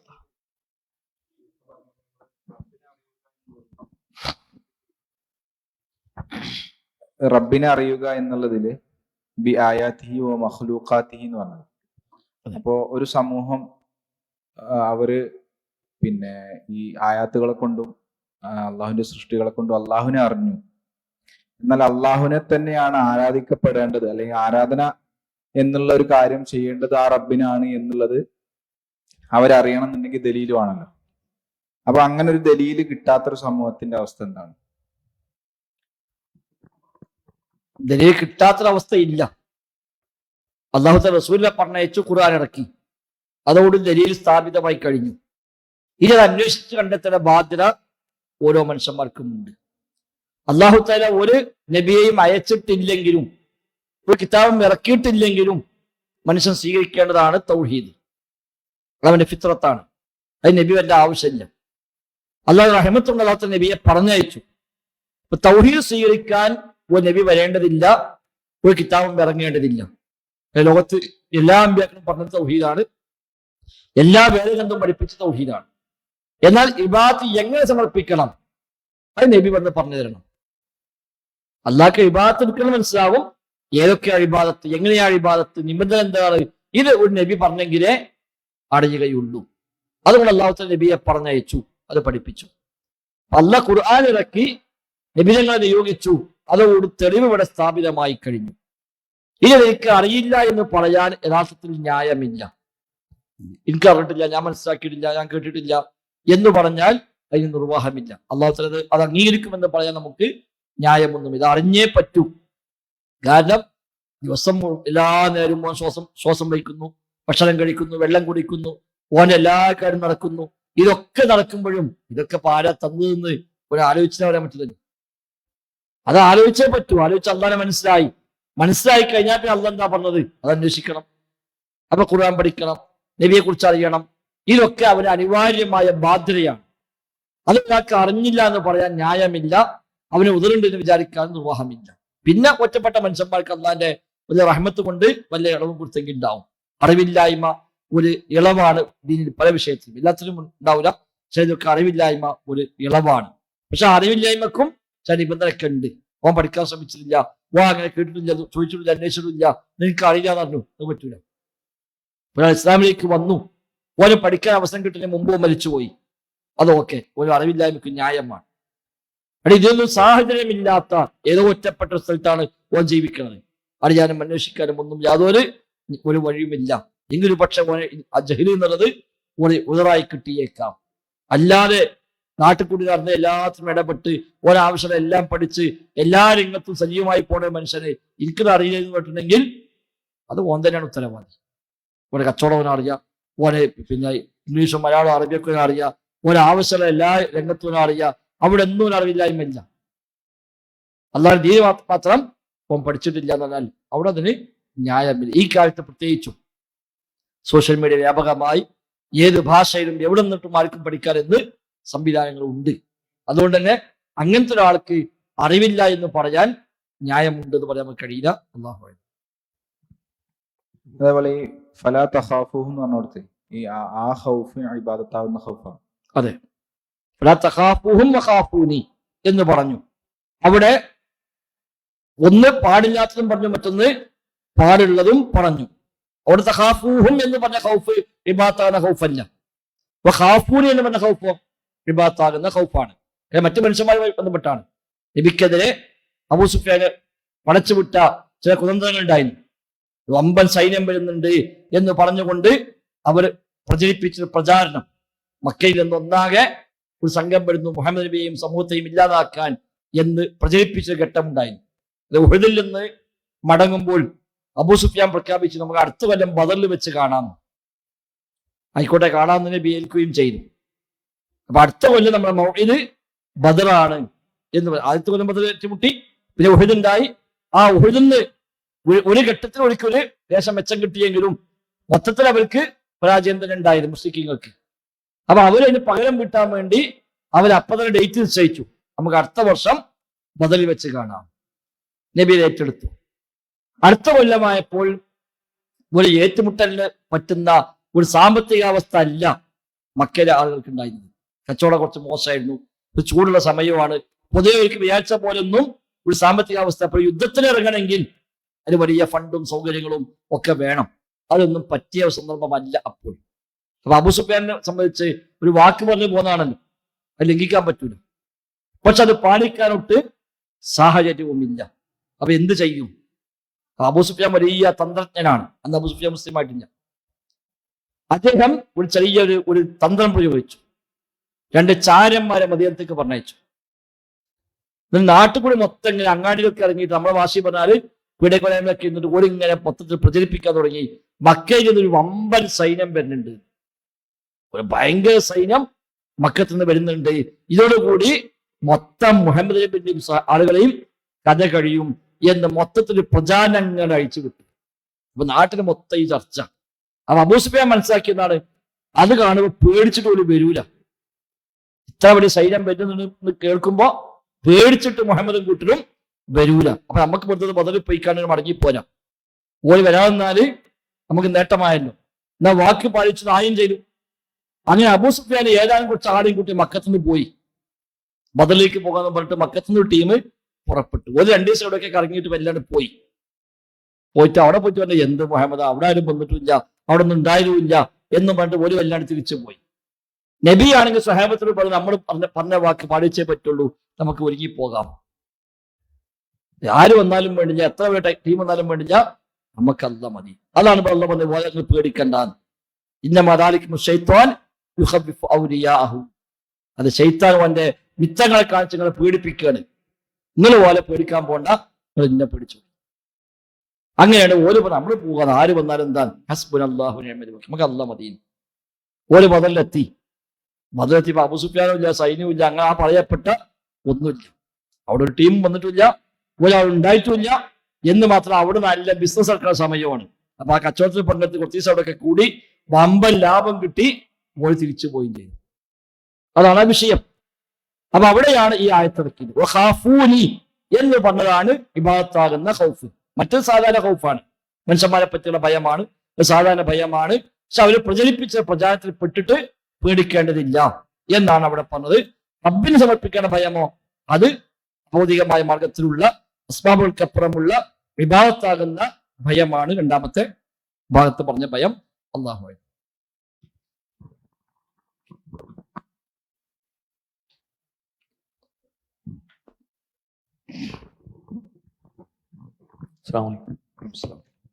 അവസാനം പറഞ്ഞ 3 കാര്യങ്ങൾ പറഞ്ഞല്ലോ. മൻ അതാ റസൂല ഹദല്ലാഹി ലാ യജൂസു ലഹു മുവാലാത്ത്. ഈ മുവാലാത്ത് ഇപ്പൊ നമ്മള് അള്ളാഹിനെയും റസൂലിനെയും പിന്നെ അനുസരിക്കാത്ത ഒരാള്, അദ്ദേഹത്തെ നമ്മള് മുവാലാത്ത് പാടില്ല എന്ന് പറയുമ്പോൾ എന്താണ് ആ മുവാലാത്ത് കൊണ്ടുള്ള മിത്രമാക്കരുത് എന്ന് പറയുമ്പോൾ നമ്മൾ സാധാരണ രൂപത്തിൽ നമ്മുടെ നാട്ടില് കാര്യങ്ങളൊക്കെ ഇങ്ങനത്തെ ആളുകളുമായി ബന്ധപ്പെടുന്നുണ്ട്. അപ്പൊ എന്താണെന്ന് വിശദീകരിച്ചത്? മുവാലാത്ത് അൽ വലാഉ വൽ ബറാ എന്നുള്ളത് ഇസ്ലാമിന്റെ അടിസ്ഥാനമാണ്. ബന്ധവും ബന്ധ വിച്ഛേദനവും, അതാണ് വലാഉം ബറാഉം എന്നുള്ളത്. സത്യവിശ്വാസികളുടെ വിലായത്ത്, അവർക്കുള്ള മുവാലാത്ത്, അവർക്കുള്ള ആത്മബന്ധം, മൈത്രി ബന്ധം, സ്നേഹബന്ധം, അത് ദീനിന്റെ പേരിൽ മാത്രമാണ്. ഇന്നമാ വലിയക്കുമുല്ലാഹു വറസൂലുഹു വല്ലദീന ആമനു. സൂറത്ത് മാഇദയിലെ 55-ാമത്തെ ആയത്ത്. നിങ്ങളെ വലിയ അള്ളാഹുവാണ്, അവന്റെ റസൂലാണ്, വല്ലദീന ആമനു, സത്യവിശ്വാസികളുമാണ്. മറ്റൊരായത്തിൽ അല്ലാഹു പറഞ്ഞു വൽമുഅ്മിനാത്തു ബഅ്ദുഹും ഔലിയാഉ ബഅ്ദിൻ. വിശ്വാസികളും വിശ്വാസിനികളും പരസ്പരം ആത്മമിത്രങ്ങളാകുന്നു. ആത്മമിത്രങ്ങൾ നമ്മളെ പരിഭാഷക്കാരൊക്കെ അർത്ഥം കൊടുക്കുന്നത് ഉള്ളുകള്ളിക്കാർ എന്നാണ്. ഉള്ളുകള്ളിക്കാർ എന്ന് പറഞ്ഞാൽ അത്രയും മനസ്സറിഞ്ഞ ആത്മാർത്ഥമായ സ്നേഹവും ബന്ധവും ഉണ്ടാവേണ്ടത് വിശ്വാസികൾ തമ്മിലാണ്. അല്ലാത്തവരുടെ മാനുഷികമായ ബന്ധങ്ങളാവാം. ഒരു ജാതി മതമൊന്നും നോക്കാതെ മാനുഷികമായ ബന്ധങ്ങൾ, ഒരു നന്മകൾ ചെയ്തു കൊടുക്കൽ, ഒരു സഹായിക്കൽ, അതൊന്നിനെതിരല്ല. എന്നാൽ കുഫറിനോടും കുഫറിന്റെ അഹ്ലികാരോടും ഒരു എതിർപ്പുണ്ടാവുക എന്നത് ഈമാന്റെ ഭാഗമാണ്. ഇപ്പൊ നേക്കിനെ പറഞ്ഞാൽ, നമ്മളെ ഉമ്മാനെ എടുത്ത് ചീത്ത അറിഞ്ഞാൽ നമുക്ക് അയാളുടെ വെറുപ്പുണ്ടാവുമല്ലേ? തീർച്ചയായിട്ടും ഉണ്ടാവും. നമ്മൾ പറയോ ഓ പറഞ്ഞ ചീത്ത എനിക്ക് ഇഷ്ടമില്ല, നല്ല ഓനോട് കുഴപ്പമില്ല അറിയോ? ഓ പറഞ്ഞ ചീത്തയോട് വെറുപ്പുണ്ട്, ഓനോട് വെറുപ്പില്ല എന്ന് പറയുന്നത്. ഓനോട് വെറുപ്പുണ്ട്. ഓരോ വെറുപ്പ് എന്താണ്? ഇത് പറഞ്ഞു എന്നൊരു പേരിലാണ്. എന്നാൽ മാനുഷികമായ ബന്ധങ്ങളോ അതിന് പ്രശ്നമില്ല. അവനെ പറഞ്ഞല്ലോ, ആ പറഞ്ഞതിന്റെ പേരിൽ അവിടെ നമുക്കൊരു എതിർപ്പുണ്ട്. പടച്ച റബ്ബിനെ അനുസരിക്കാത്തവൻ, റസൂൽ അനുസരിക്കാത്തവൻ, അള്ളാഹ്ക്കെതിരായി പ്രവർത്തിക്കുന്നവൻ, ശിർക്ക് ചെയ്യുന്നവൻ, കുഫ്ർ ചെയ്യുന്നവൻ, റബ്ബിനും റസൂലിനും എതിരെ പ്രവർത്തിക്കുന്ന ആളുകൾ, അവരോട് ആ നിലക്കുള്ള ഒരു അകൽച്ച, അത് ഈമാന്റെ ഭാഗമാണ്, അത് വിശ്വാസത്തിന്റെ ഭാഗമാണ്. ആ അകൽച്ച ഉണ്ടാകുമ്പോഴും മാനുഷികമായ ബന്ധങ്ങൾ നിലനിർത്തിപ്പോകാം. അത് ഇസ്ലാമിൽ മാത്രമല്ല, എല്ലാ മതത്തിലുമുള്ളതാണ്. ഇനി മതത്തിന് മാത്രമല്ല, ഏത് രംഗത്തും ഉണ്ടാകും. രാഷ്ട്രീയ രംഗത്ത്, മതരംഗത്തൊക്കെ ഇതുണ്ടാകും. ഒരു പാർട്ടി പ്രവർത്തിക്കുന്ന ആൾക്ക് അയാളുടെ പാർട്ടിക്കുള്ള ആളുടെ ബന്ധം അപ്പുറത്തെ എതിരായ പാർട്ടി ഉണ്ടാവും? ഉണ്ടാവുന്നില്ല. കോൺഗ്രസിലുള്ള ആൾക്ക് കോൺഗ്രസിനുള്ള ബന്ധം ഒരു മാർക്സിസ്റ്റിനോട് ഉണ്ടാവില്ല. ഉണ്ടായാൽ കഴിഞ്ഞില്ലേ? അത് കുഴപ്പമില്ല, ഒലക്കെ ഒന്നാണ്, നമുക്ക് ഒന്നിച്ചു പോകാം എന്ന് പറഞ്ഞാൽ കോൺഗ്രസ് കൂടിയോടെ തിരിച്ചു അങ്ങനെ തന്നെയാണ്. അപ്പൊ ആത്മബന്ധങ്ങൾ, മൈത്രി ബന്ധങ്ങൾ, ആത്മാർത്ഥമായ സ്നേഹബന്ധങ്ങൾ, അത് അൽ ഹുബ്ബു ഫില്ലാ വൽ ബുഗ്ദു ഫില്ലാ. അള്ളാഹിന്റെ പേരിൽ സ്നേഹിക്കുക, അള്ളാഹിന്റെ പേരിൽ വെറുക്കുക, ബന്ധം സ്ഥാപിക്കുക, ബന്ധം മുറിക്കുക. അത് ഇസ്ലാമിന്റെ ബേസാണ്, ഈമാന്റെ അടിസ്ഥാനമാണ്. അതാണ് അൽ വലാ വൽ ബറാ, മുവാലാത്ത്. അത് ആയത്ത് പറഞ്ഞത് ലാ തജിദു ഖൗമൻ യുമിനൂന ബില്ലാഹി വൽ യൗമിൽ ആഖിർ യുവാദ്ദൂന മൻ ഹാദ്ദല്ലാഹു വറസൂലഹു. അള്ളാഹിനോടും റസൂലിനോടും മത്സരബുദ്ധി കാണിക്കുന്നവരുമായി സ്നേഹബന്ധം വെച്ച് പുലർത്തുന്നവരായി എനിക്ക് വിശ്വാസികളെ കാണാൻ കഴിയില്ല. ഒരു സ്നേഹബന്ധമില്ല. ഞാൻ കച്ചവടം ചെയ്യാം, ഒരു കടയിൽ സാധനം വാങ്ങാം, ഓനെ സഹായിച്ചു കൊടുക്കാം, ഓനെ ബുദ്ധിമുട്ടുണ്ടോ ഓനെ നമുക്ക് സഹായിക്കാം, ഒന്നും പ്രശ്നമില്ല.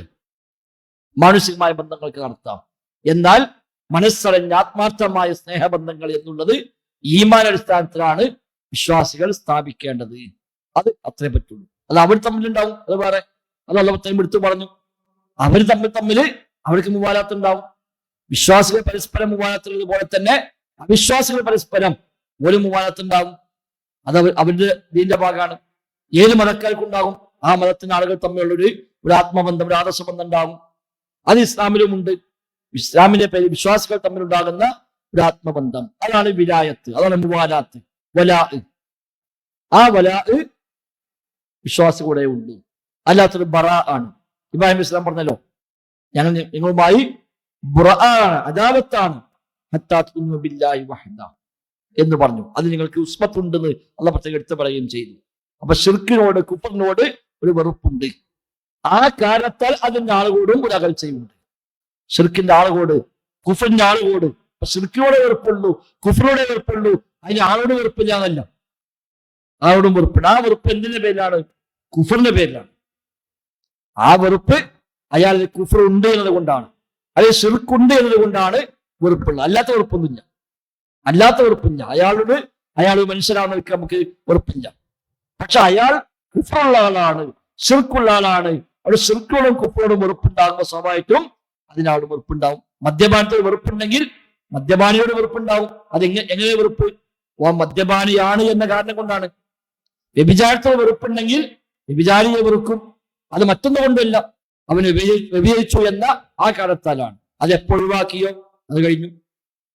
അത് എന്ന് വ്യഭിചാരം അവസാനിപ്പിച്ചുവോ, എന്ന് മോശം അവസാനിപ്പിച്ചുവോ, എന്ന് പലിശ അവസാനിപ്പിച്ചുവോ, അതുകൂടി ആ വെറുപ്പ് കഴിഞ്ഞു. പിന്നെ നമുക്ക് ഒന്നുമില്ല, പൂർണ്ണമായി മനസ്സീകരിക്കും. കുഫറും ശിർക്കും എന്ന് അവസാനിപ്പിച്ചുവോ പിന്നെ അതിന്റെ പേര് ഒരു വെറുപ്പും പിന്നെ ഉണ്ടാവില്ല. അതെല്ലാം പൂർണ്ണമായും ഒഴിവാക്കി മനസ്സറിഞ്ഞ് അവനെ സ്വീകരിക്കാൻ നമ്മൾ തയ്യാറാവുകയും ചെയ്യും. അതാണ് വലാവും ബറാവും എന്ന് പറയുന്ന ദീനിന്റെ അടിസ്ഥാനം. ഇതിന്റെ പ്രത്യേകം പേരുണ്ട്, വലാ ബറാ പ്രത്യേകം വിശദമായി വരികയും ചെയ്യും. അല്ലാഹു അസ്സലാമു അലൈക്കും. റജാവും ഖൗഫും പ്രതീക്ഷയും പേടിയും, റഹബത്തും പ്രതീക്ഷയും പേടി, അപ്പൊ രണ്ടും ഇത് തമ്മിലുള്ള വ്യത്യാസം? അതായത് മറ്റേ വിഷയം പറഞ്ഞ പോലെ തന്നെയാണ്. പലപ്പോഴും ഇത് പരസ്പരം അങ്ങോട്ടും ഇങ്ങോട്ടും ഒക്കെ ഉപയോഗിക്കുന്ന ഫലപ്രയോഗങ്ങൾ തന്നെയാണ് ഖൗഫ്, റജാ എന്നതൊക്കെ. എന്നാൽ അതിന് ആഴങ്ങളിലേക്ക് ഇറങ്ങുമ്പോൾ അതൊക്കെ ചില വ്യത്യാസങ്ങൾ ഉണ്ടാവുകയും ചെയ്യും. ഇനി ആ ഓരോന്നും തന്നെ വ്യത്യാസങ്ങൾ പറയുന്നുണ്ട്. അപ്പൊ ഖൗഫ്, ഭയം എന്ന് പറയുമ്പോൾ എല്ലാ ഭയവും ഒരു ഭാഗത്താണോ? അല്ല. സ്വാഭാവികമായി ഉണ്ടാകുന്ന ഭയങ്ങളുണ്ട്. ഖൗഫുൻ ത്വബീഇ എന്ന് പറയും.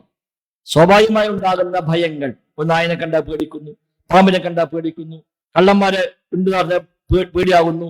ഈ ഭയം ഇബാദത്തായ ഭയമല്ല, അത് ഖൗഫുൻ ത്വബീഇയാണ്, മനുഷ്യന്റെ പ്രകൃതിയിൽ ഉണ്ടാകുന്ന ഭയമാണ്. അതേപോലെ അതല്ലാത്ത മറ്റു ചില കാര്യങ്ങൾ വരുന്ന ഭയം ഉണ്ടാകും, ഇബാദത്തായ ഭയം. അത് റബ്ബിനോട് മാത്രമേ പാടുള്ളൂ. നമ്മൾ മലയാളത്തിൽ പറയുമ്പോൾ കാര്യകാര ബന്ധങ്ങൾക്ക് അപ്പുറമുള്ള ഭയം എന്ന് സാധാരണ പറയാറുണ്ട്. അതിന് ഓപ്പോസിറ്റ് ആണ് റജാ. ഖൗഫ് ഭയം, ഓപ്പോസിറ്റ് പ്രതീക്ഷ, റജാ എന്നുള്ളത്. അതേപോലെ ഉപയോഗിക്കുന്ന മറ്റു പദങ്ങളാണ് റഗ്ബത്ത്, റഹബത്ത്.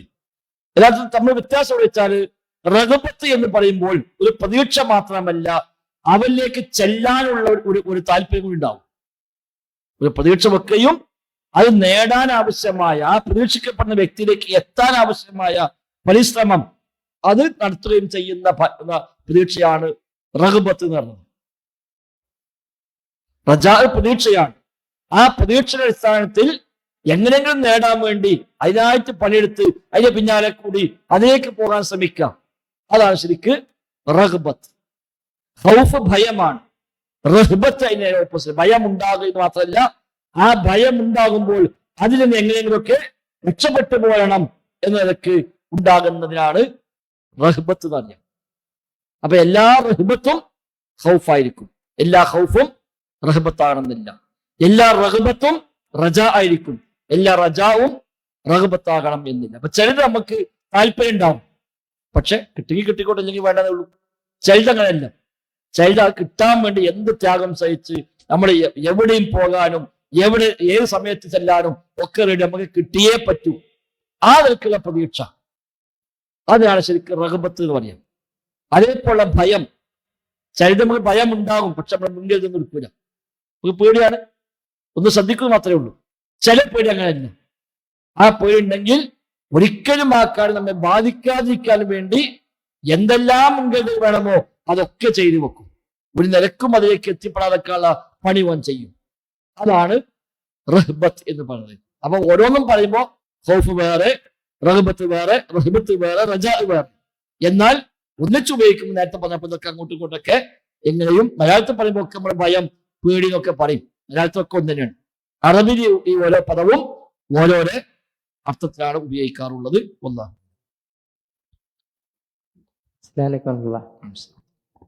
ഇതിൽ ഇസ്തിയാനത്ത് പറഞ്ഞില്ലേ, അത് ഇതില് പറഞ്ഞ ഇസ്തിയാനത്ത് മുഴുവൻ ശിർക്കാണെന്നുള്ളതാണ്. ഇപ്പൊ നമ്മള് പറയില്ലേ ശിർക്കായതും ശിർക്കല്ലാത്തുണ്ട് എന്നുള്ളത്. അപ്പൊ ഇവിടെ ഇബാദത്തിനെ പറ്റിയാണ് ചർച്ച. അതുകൊണ്ട് ഇബാദത്താണ് ഇസ്തിയാനത്താണ് ഷെയ്ഖ് ഇവിടെ ഉദ്ദേശിക്കുന്നത്. അതുകൊണ്ടാണ് തെളിവ് കൊടുത്തപ്പോ ഇയ്യാക നഅ്ബുദു വ ഇയ്യാക നസ്തഈൻ എന്ന് കൊടുത്തതും. അല്ലാതെ ലോകത്തിലെ എല്ലാ ഇസ്തിയാനത്തും ഇബാദത്താണ് ഇസ്തിയാനത്തല്ല. ഇവിടെ ചർച്ച ഇബാദത്താകുന്ന ഖൗഫ്, ഇബാദത്താകുന്ന റജാ, ഇബാദത്താകുന്ന ഖുശൂഅ്, ഖശ്യത്ത്, ഇനാബത്ത് ഒക്കെയാണ്. എന്നതുപോലെ തന്നെ ഇബാദത്താകുന്ന ഇസ്തിയാനത്തെ പറ്റിയാണ് ചർച്ച ചെയ്തത്.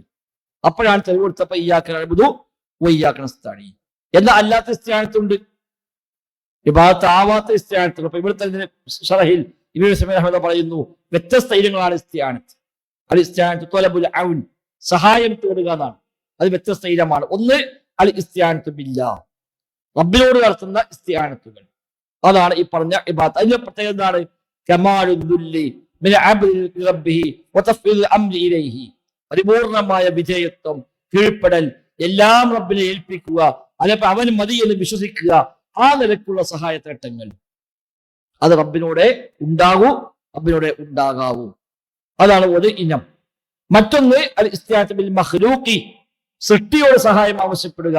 അലാ അംരിൻ യഖ്ദിറു അലൈഹി, ആ സൃഷ്ടിക്ക് കഴിവുള്ള കാര്യത്തിൽ, ഒരു സൃഷ്ടിക്ക് കഴിയുന്ന കാര്യത്തിൽ ആ സൃഷ്ടിയോട് സഹായം ചോദിക്കുക. അലാ ഹസബിൽ മുസ്തആനി അലൈഹി, അവിടെ അവൻ സഹായം തേടപ്പെടുന്ന ആ കാര്യത്തിനനുസരിച്ച് ആയിരിക്കും ഉണ്ടാവുക. അവിടെ എന്താണ്? ഫൈൻ കാനത് അലാ ബിർരിൻ ഫഹിയ ജായിസാണ്. അതാ ഒരു പുണ്യകർമ്മത്തിലാണെങ്കിൽ ജായിസാണ്. ഇനി അല്ല ഹറാമിലാണ്, കുറ്റകൃത്യത്തിലാണെങ്കിലോ വൈൻ കാനത് അലാ ഇസ്മിൻ ഫഹിയ ഹറാമുൻ, ഒരു കുറ്റകൃത്യത്തിലാണെങ്കിലോ അത് ഹറാമായ കാര്യവുമാണ്. മോഷ്ടിക്കാൻ പോകാൻ വേണ്ടി ഒരാൾ സഹായിക്കുമെന്ന് ചോദിച്ചു. അത് ചോദിക്കാനും പറ്റില്ല, ചോദിച്ചാലോട്ട് സഹായിക്കാനും പറ്റും. രണ്ടാക്കും ഹറാമായി മാറുന്നു.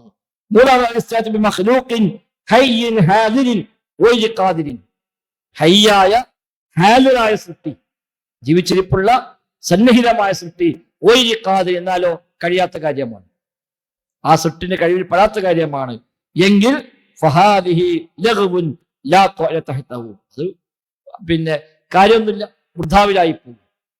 അയാൾ മുമ്പിലുണ്ട്, അയാൾ ഹാലിറാണ്, ഹയ്യാണ്, ചോദിച്ച കാര്യം അയാൾക്ക് ചെയ്യാൻ കഴിയില്ല. അപ്പൊ ചോദിച്ചെന്താ ഉണ്ടാവുക? ആ ചോദ്യം പുറത്താവും. അല്ല പ്രത്യേകിച്ചോണ്ട് കാര്യം ചെയ്യും മാത്രമല്ല അവന്റെ കാര്യമിട്ട് നേടാൻ കഴിയുകയുമില്ല. 4 ബിൽ അംവാതി മുത്ലഖൻ, മരിച്ചവരുടെ സഹായം തേടുക, അത് ആരാവട്ടെ എന്താവട്ടെ, ഏത് സഹായമായാലും ശരി. ഔ ബിൽ അഹ്യാഇ, അല്ലെങ്കിൽ ജീവിച്ചു പോകുന്നത് തേടുക. അല അംറിൻ ഗായിബിൻ, അദൃശ്യമായ കാര്യത്തിൽ. ഒന്നിന് മരിച്ച ആളോട് എന്ത് ചോദിച്ചാലും അവിടെ അതേ ഉള്ളൂ, അല്ലാത്ത ചോദ്യമില്ല. ജീവിച്ചിരിക്കുന്നവരോട് ഗായിബായ അദൃശ്യമായ കാര്യം ചോദിക്കുക. ലാ യഖ്ദിറു അലാ മുബാശറതിഹി, അവർക്ക് ചെയ്യാൻ കഴിയാത്ത കാര്യമാണ് എങ്കിൽ ഫഹാദ ശിർക്കുൻ, അത് ശിർക്കുമാണ്. അന്നഹു ലാ യഖഉ ഇല്ലാ മിൻ ശഖ്സിൻ യഅ്തഖിദു അന്ന ലിഹാഉലായി തസറുഫൻ ഖഫിയൻ ഫിൽ കൗനി. കാരണം ആ ചോദ്യം പിന്നെ ചോദിക്കണമെങ്കിൽ അവർക്ക് എന്തോ ചില കഴിവുകളുണ്ട്, പ്രപഞ്ചത്തിൽ ഇടപെടാനുള്ള ഒരു സംവിധാനമുണ്ട് എന്ന വിശ്വാസം ഉണ്ടെങ്കിലേ ആ ചോദ്യം വരുള്ളൂ. അതുകൊണ്ട് ശിർക്കാണ്, അല്ലെങ്കിൽ ചോദിക്കൂല. അപ്പൊ മൊയ്തീൻ ശൈഖെ തേടുന്നതാണ്, മൊയ്തീൻ ശൈഖ് എന്തോ ഒരു കഴിവുണ്ട് വിശ്വസിച്ചിട്ടാണ്. മൊയ്തീൻ ശൈഖിനെ അപ്പാനെ വിളിക്കില്ല, അമ്മാനെ വിളിക്കില്ല, ജ്യേഷ്ഠന്മാരെ അഞ്ചന്മാരൊന്നും വിളിക്കില്ല, മൂപ്പരെ മാത്രം വിളിക്കുകയാണ്. അപ്പൊ മൂപ്പർക്ക് എന്തോ കഴിവുണ്ട്, വാപ്പാക്കും ഉമ്മാക്കും ഇല്ലാത്ത കഴിവ് മൂപ്പർക്ക് എന്തോ ഉണ്ട്. ആ വിശ്വാസം ഉണ്ടെങ്കിൽ ചോദിക്കുള്ളൂ. അതുകൊണ്ട് ആ തേട്ടം ശിർക്കായ തേട്ടവുമാണ്. അഞ്ചാമത് ശൈഖ് ഇബ്നു ഉസൈമീൻ പറയാണ് അൽ-ഇസ്തിആനത്ത് ബിൽ അഅ്മാലി വൽ അഹ്വാലിൽ മഹ്ബൂബത്തി ലല്ലാഹി തആല. അല്ലാഹ്ക്ക് ഇഷ്ടപ്പെട്ട കാര്യങ്ങൾ ചെയ്യുക വഴിയുള്ള സഹായ തേട്ടം. വസ്തഈനു ബിസ്സബ്രി വസ്സലാ. അല്ലാഹ് പറഞ്ഞല്ലോ സബർ കൊണ്ട് നിങ്ങൾ സഹായം തേടുക, സ്വലാത്ത് കൊണ്ട് നിങ്ങൾ സഹായം തേടുക എന്നൊക്കെ പറഞ്ഞു. അതൊക്കെ വഹാദി മശ്റൂഅത്തുൻ, അത് മതം പഠിപ്പിച്ച കാര്യവുമാണ്. അപ്പൊ ഇസ്തിആനത്തിന് പല രൂപത്തിലാണ്. ഇവിടുത്തെ ചർച്ച ഏതാണ്? ഇബാദത്താകുന്ന ഇസ്തിആനത്ത്, അത് അല്ലാഹ്ക്ക് മാത്രം. തെളിവ് വഇയ്യാക നസ്തഈൻ വഇസ്തഅൻത ഫസ്തഈൻ ബില്ലാഹ്. അത് റബ്ബല്ലാത്തതിലേക്ക് പോയാൽ അത് ശിർക്കായി. അല്ലാത്ത റബ്ബിലേക്ക് പോയാലോ അത് ശിർക്കാകുന്നില്ല. ഈ പറഞ്ഞ എല്ലാ വ്യത്യാസങ്ങളും ഉണ്ടാവാം. ചിലത് ജായിസാകും, ചിലത് ഹറാമാകും, ചിലത് ഒരു പക്ഷെ ശിർക്കായി മാറുന്ന രീതികൾ ഉണ്ടാവുകയും ചെയ്തേക്കാം. എന്താണെങ്കിലും തൗഹീദിന്റെ വിശദാംശങ്ങൾ, ദീനിന്റെ അഖീദയുടെ അടിസ്ഥാനങ്ങൾ ഒക്കെ പരമാവധി ദലീൽ അടിസ്ഥാനമാക്കി പഠിക്കാനും പ്രാവർത്തികമാക്കാനും എല്ലാം നമ്മൾ പരിശ്രമിക്കുക. അല്ലാഹു സുബ്ഹാനഹു വ തആല തൗഫീഖ് നൽകി അനുഗ്രഹിക്കുമാറാവട്ടെ. ധാരാളം ഫിത്നകൾ ദീനിന്റെ വഴിയിൽ വ്യത്യസ്തമായ തരത്തിൽ വരുന്ന ചുറ്റുപാടിലാണ് നമ്മളൊക്കെ ജീവിച്ചു കൊണ്ടിരിക്കുന്നത്. ലോകവ്യാപകമായിട്ടതും പല വഴിയിലൂടെ ഫിത്നകൾ വരികയാണ്. ഓരോ ഫിത്നകളും ഒരുപാട് മനുഷ്യന്മാരെ ഈമാനാണ് തെറ്റിപ്പോവാൻ നിമിത്തമായി മാറുന്നത്. അതുകൊണ്ട് വലിയ ജാഗ്രത ആ രംഗത്ത് ആവശ്യമുണ്ട്. അതിനെല്ലാമുള്ള പ്രതിവിധിയാണ് അറിവുണ്ടാവുക എന്നുള്ളത്. ഇൽമ് വലിയ മഹത്വമുള്ള കാര്യമാണ്. അപ്പൊ അതിനുള്ള വഴിയാണ് ഇതൊക്കെ. ഫിത്നകൾ വരുമ്പോൾ രക്ഷപ്പെടാനുള്ള ഒരു കവചമായി അറിവിനെ, അതേപോലെ ഈമാനെ ഒക്കെ പ്രമാണങ്ങൾ പരിചയപ്പെടുത്തുന്നുണ്ട്. പരമാവധി ആ വഴി സഞ്ചരിക്കാം. അല്ലാഹു സുബ്ഹാനഹു വ തആല തൗഫീഖ് നൽകി അനുഗ്രഹിക്കുമാറാവട്ടെ. എല്ലാ നന്മയുടെ വഴിയിലും മുന്നേറാൻ പരിശ്രമിക്കുക. അല്ലാഹു സുബ്ഹാനഹു വ തആല തൗഫീഖ് നൽകി അനുഗ്രഹിക്കുമാറാവട്ടെ. ബറക്കല്ലാഹു ഫീന ജമീഅ. സുബ്ഹാനക്കല്ലാഹു ബിഹംദിക് അശ്ഹദു അൻ ലാ ഇലാഹ ഇല്ലാ അൻത അസ്തഗ്ഫിറുക വ അതൂബു ഇലൈക്. അസ്സലാമു അലൈക്കും വറഹ്മത്തുള്ളാഹി.